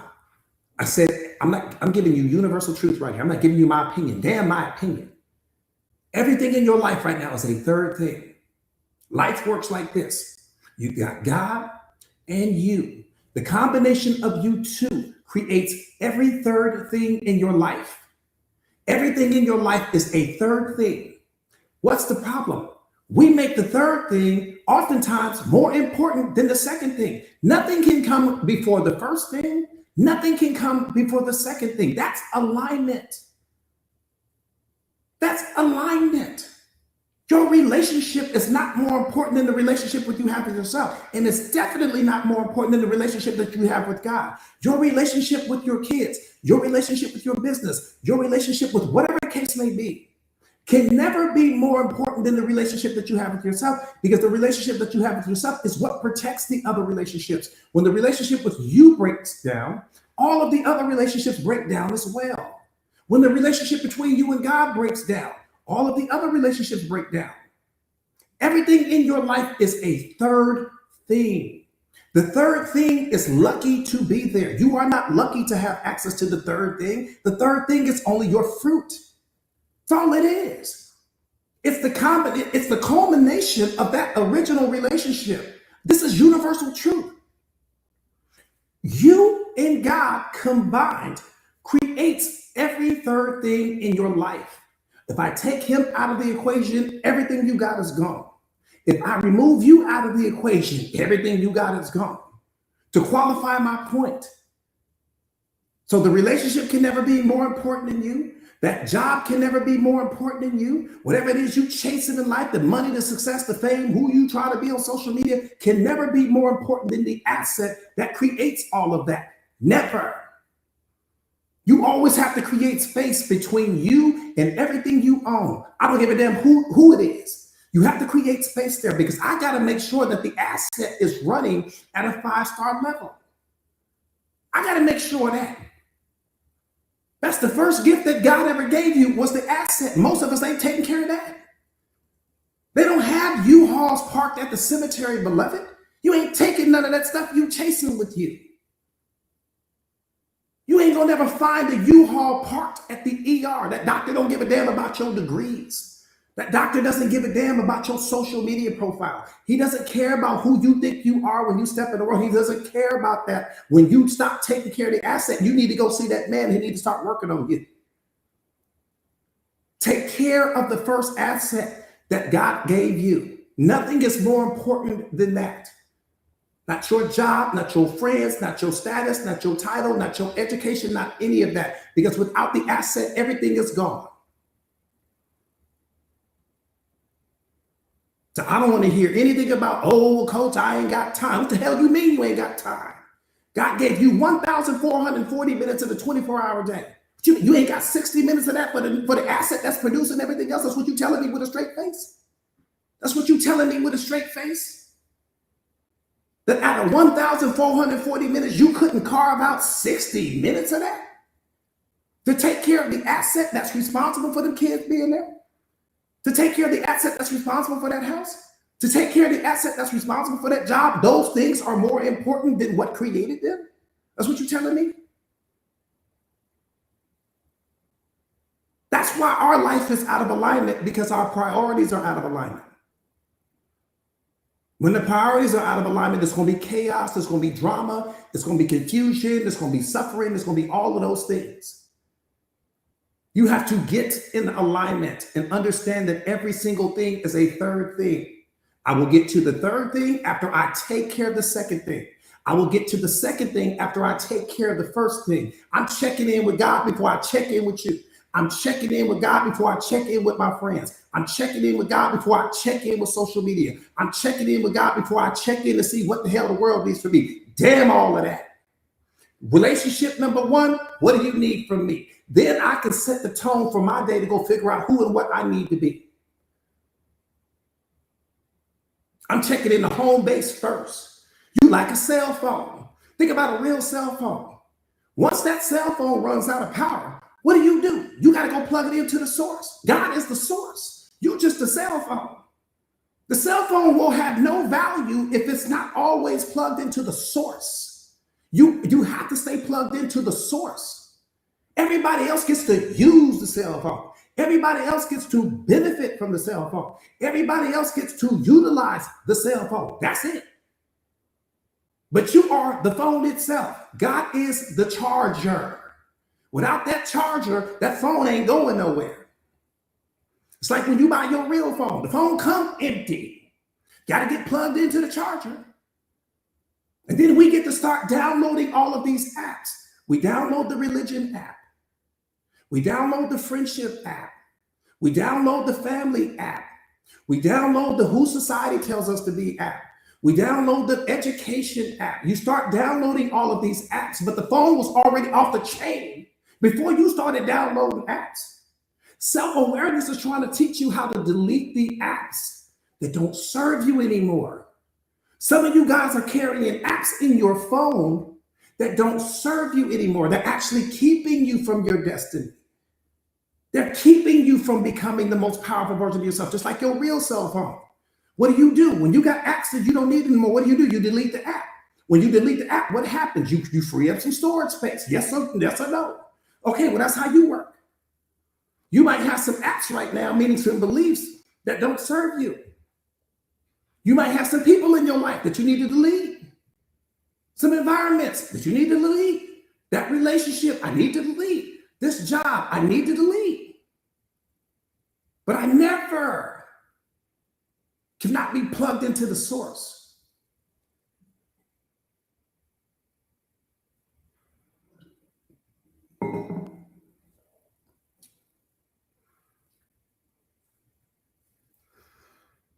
Anyways, having said all that, Myra, what's up, beloved? Benjamin, what's up, family? Boom. Type me in the comments real quick if this is your first time on the live stream with me. Only type me if this is your very first time. Benjamin, I'll see you, family. Happy Friday to you. So happy to have you back. When I see you, beloved. Let me just see how many first timers. Star, I see you, Star. San, I see you. Okay. Big Chris, I see you. Tashada, I see you. All right. Real quick, my name is Jordan Williams. I am a certified life coach. I specialize in self-awareness, self-mastery, relationship mastery, emotional intelligence, consciousness, all at a 5-star level. I teach my students and clients globally how to become the greatest, strongest, and most powerful versions of themselves. I'm also the best-selling author of this book, The Secret of Awareness: How Powerful Are You Ready to Be? This book is a bestseller. It's a game changer. It changed my life. It has changed. I appreciate that, beloved. It has changed my life. It has changed so many of my students' lives, and it's changing people's lives all over the world. So much so that I can't keep count. I've been the secret weapon for a lot of people for a very long time. Again, I've been coaching for a little over 2 decades now. And it's my passion and it's my purpose all at the same time. Your passion is for you, but your purpose is for the world. And it's important that you understand that. Your purpose is not for you. It's nothing to do with you. Your purpose is what you give away. That's what makes you valuable. Your value is tied not to what you do, not to where you work, not to your level of education, not to how much money you have in the bank. Your value is directly connected to what your purpose is, because your purpose is, again, it's the gift that you came to give the world. It's the reason why God created you specifically, whatever your purpose may be. Rashida, I love you too, beloved. And so that's important for you to understand that. And so I don't know my value, right? I don't know my value, and to be honest with you, I don't want to know it. And the reason why that's so important is because of what I do, right? I don't want to know my value because only God really knows my value. It's my value is predicated on what I bring to the lives of every single person that I meet. You may know my value in terms of what I mean to you, right? But whatever it is I mean to you, I'm going to mean something different in the minds of every single person that I come in contact with, because you're seeing me through the filter of your programming and conditioning. I know I am valuable. Don't get me wrong. I just don't know to what level, what degree. And to be honest with you, I don't want to know, beloved. It's not important. What's important is the exchange. What's important is that we meet essence to essence. What's important is the transformation that happens. Every single person that you come in contact with, you should be transformed somehow, some way. You're either making progress, right, or you're regressing, somehow, some way, right? And that's important for us to understand. Are you moving forward in life, or are you moving backwards? Are you becoming more, or are you becoming less? Is this person adding value to you, or are they subtracting value from you? What's happening here? Do you like who you become in the energy of certain people, or do you not like who you're becoming? Do you feel safe in certain people's energy? Do you feel safe with the brand of love that they're offering you? What's happening here? That's what mastery is all about. Having said that, it's a big part of what I teach my clients. Again, you're the problem and the solution. Period. You're the problem. And that's a hard pill to swallow. That's a hard pill to swallow for a lot of people. You are the problem. But to your programmed mind or to your ego, that sounds negative to you. But it's not. It's actually positive, because you're also the solution. You're both. You're the student right now, but you're also the master. The master just hasn't been unlocked yet. That's why I'm in your life. You're a work in progress, but you're also a masterpiece. That's why I'm in your life, to help you get from the work in progress side of the table to the masterpiece side of the table. Some of my students have become the masterpiece. It's a beautiful thing, right? You're the seeker, but you're also your own savior, because no one can rescue you from your own thoughts. No one can rescue you from your own feelings. No one can rescue you from your programming and conditioning in your ego personality. No one can rescue you from that. So you are seeker and savior, question and answer. You are the answer. You have to stop looking for answers and start being the answer, because that's what's keeping you stuck. You're looking for the answer outside of you, never realizing and understanding you are it. And when you have made a decision, not some weak decision, but a decision to truly change your life, that's when God is going to send someone. That's probably why you're here. That's when God is going to send someone in your life that's going to help you to get to the other side of that bridge. See, the weakest version of you and the strongest version of you, you're in possession of both right now, beloved. You're in possession of the weakest version of you. You're in possession of the strongest version of you. Every decision that you make is filling one of those buckets. So when you make a decision, you're either making a deposit into you remaining who you are, or you're making a deposit into you becoming the most powerful version of yourself. But every decision is filling one of those buckets. We have to stop filling that other bucket today. Not, okay, coach, I'll work on it.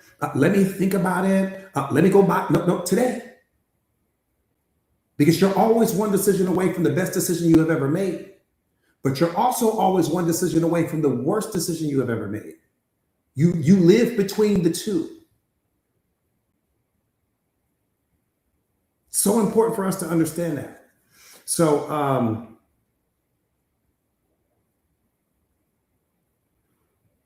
I'm going to tell you guys about the Mindset Masters community, because it's the community that my partners and I have created.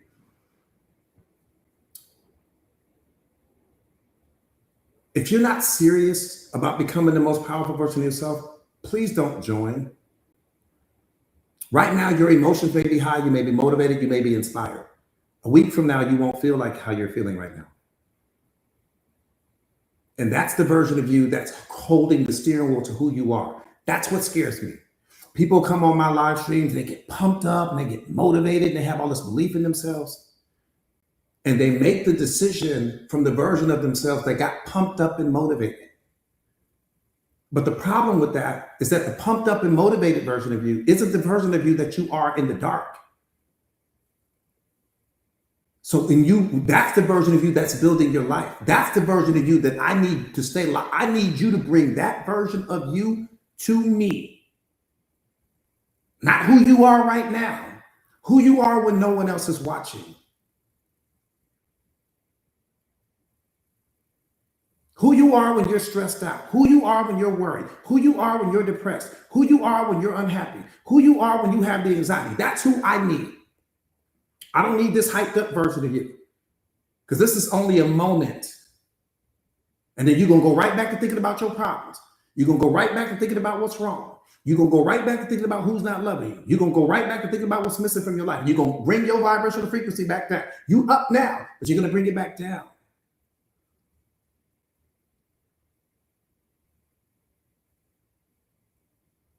Let's change that today, right?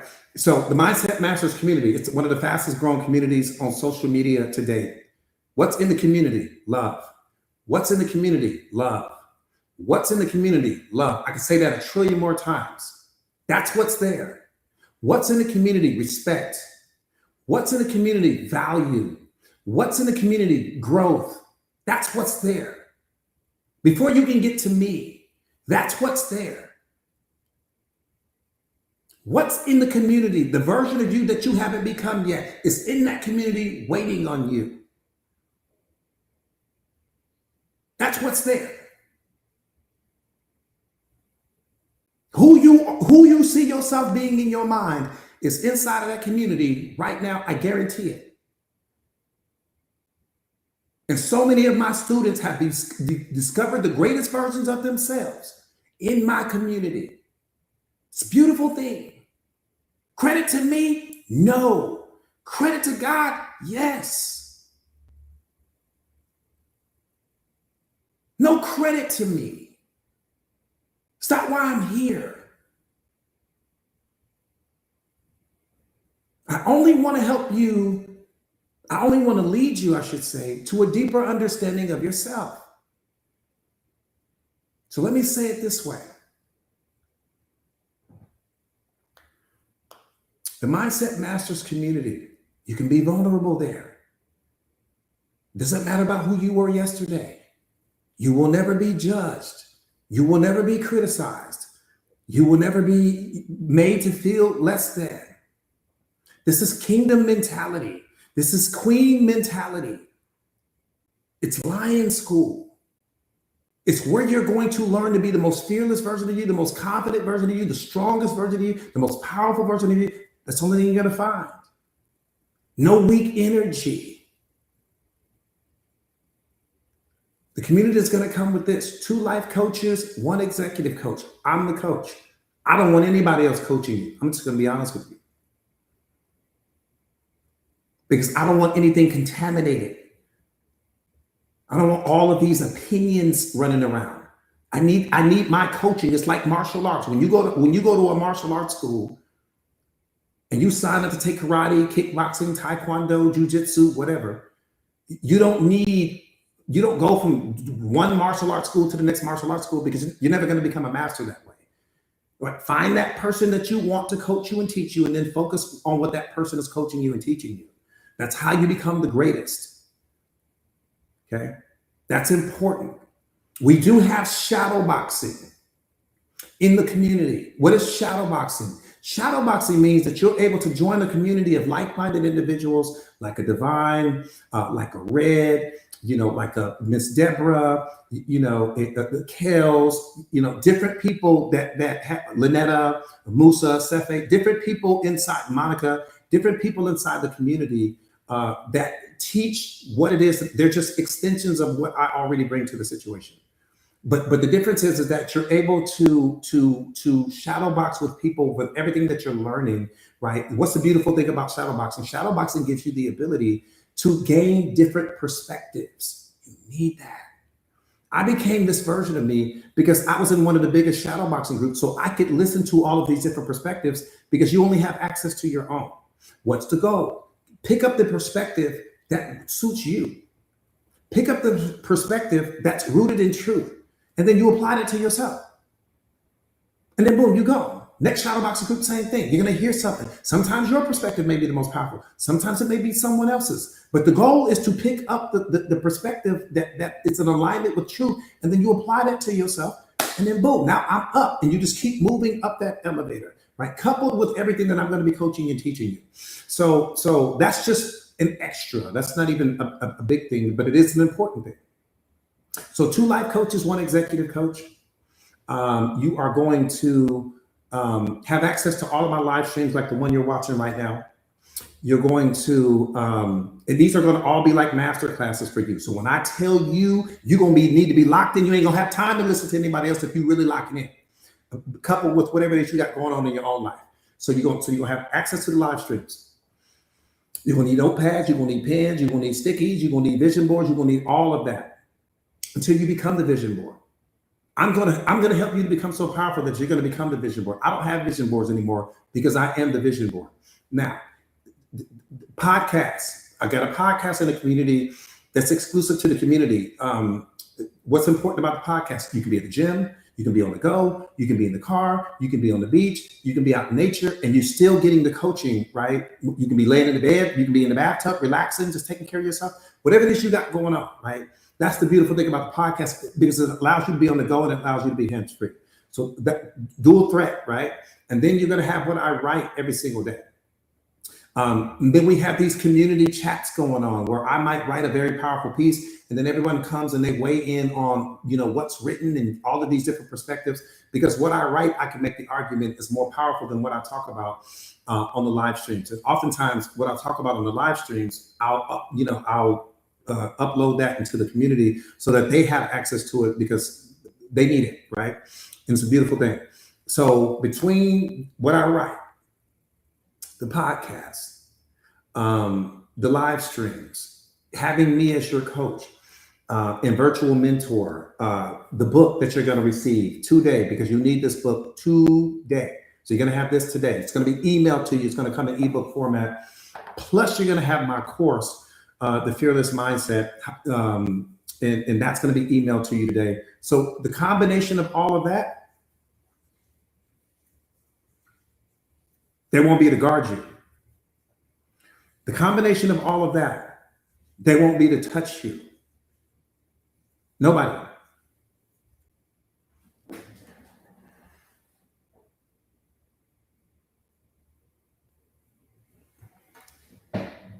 Right?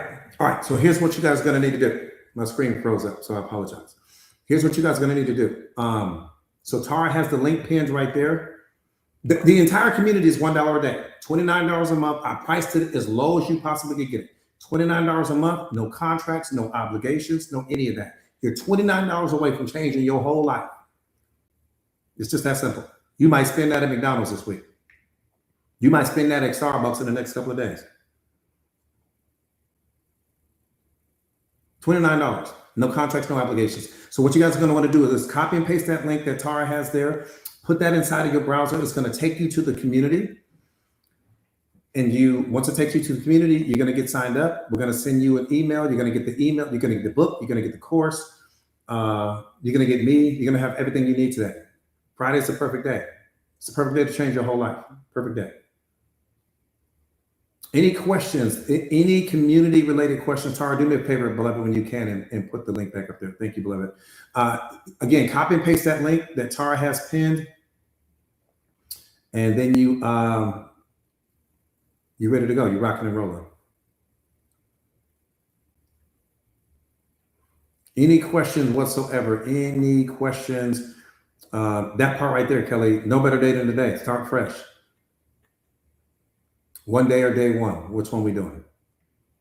One day, which means that you drifting off into space, or day one?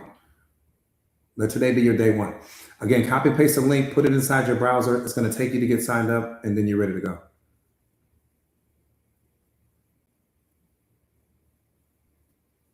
No, Rashida, I hear you. I hear you, beloved. I hear you. I like the fact that you have a fear. That's a beautiful thing. I want to really teach you what fear is. So I'm glad you said that about the fear, because I want to send you some stuff on fear. I'm going to change your whole perspective on fear. I promise you, 2 months from now, you'll look at fear as being the best thing that ever happened to you. You won't understand it now, but you will at some time. I need to do a live on fear. I haven't done a live on fear in a long time. Yeah, Rashida, I got you, beloved. I haven't done a live on fear in a long time. Now that I think about it, it's a little bit embarrassing. I need to.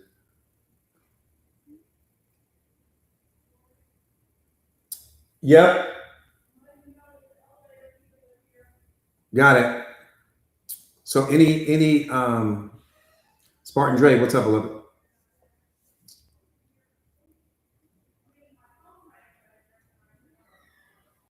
Awesome. Yeah, Leticia, I think Monday, let's do a live on fear come Monday.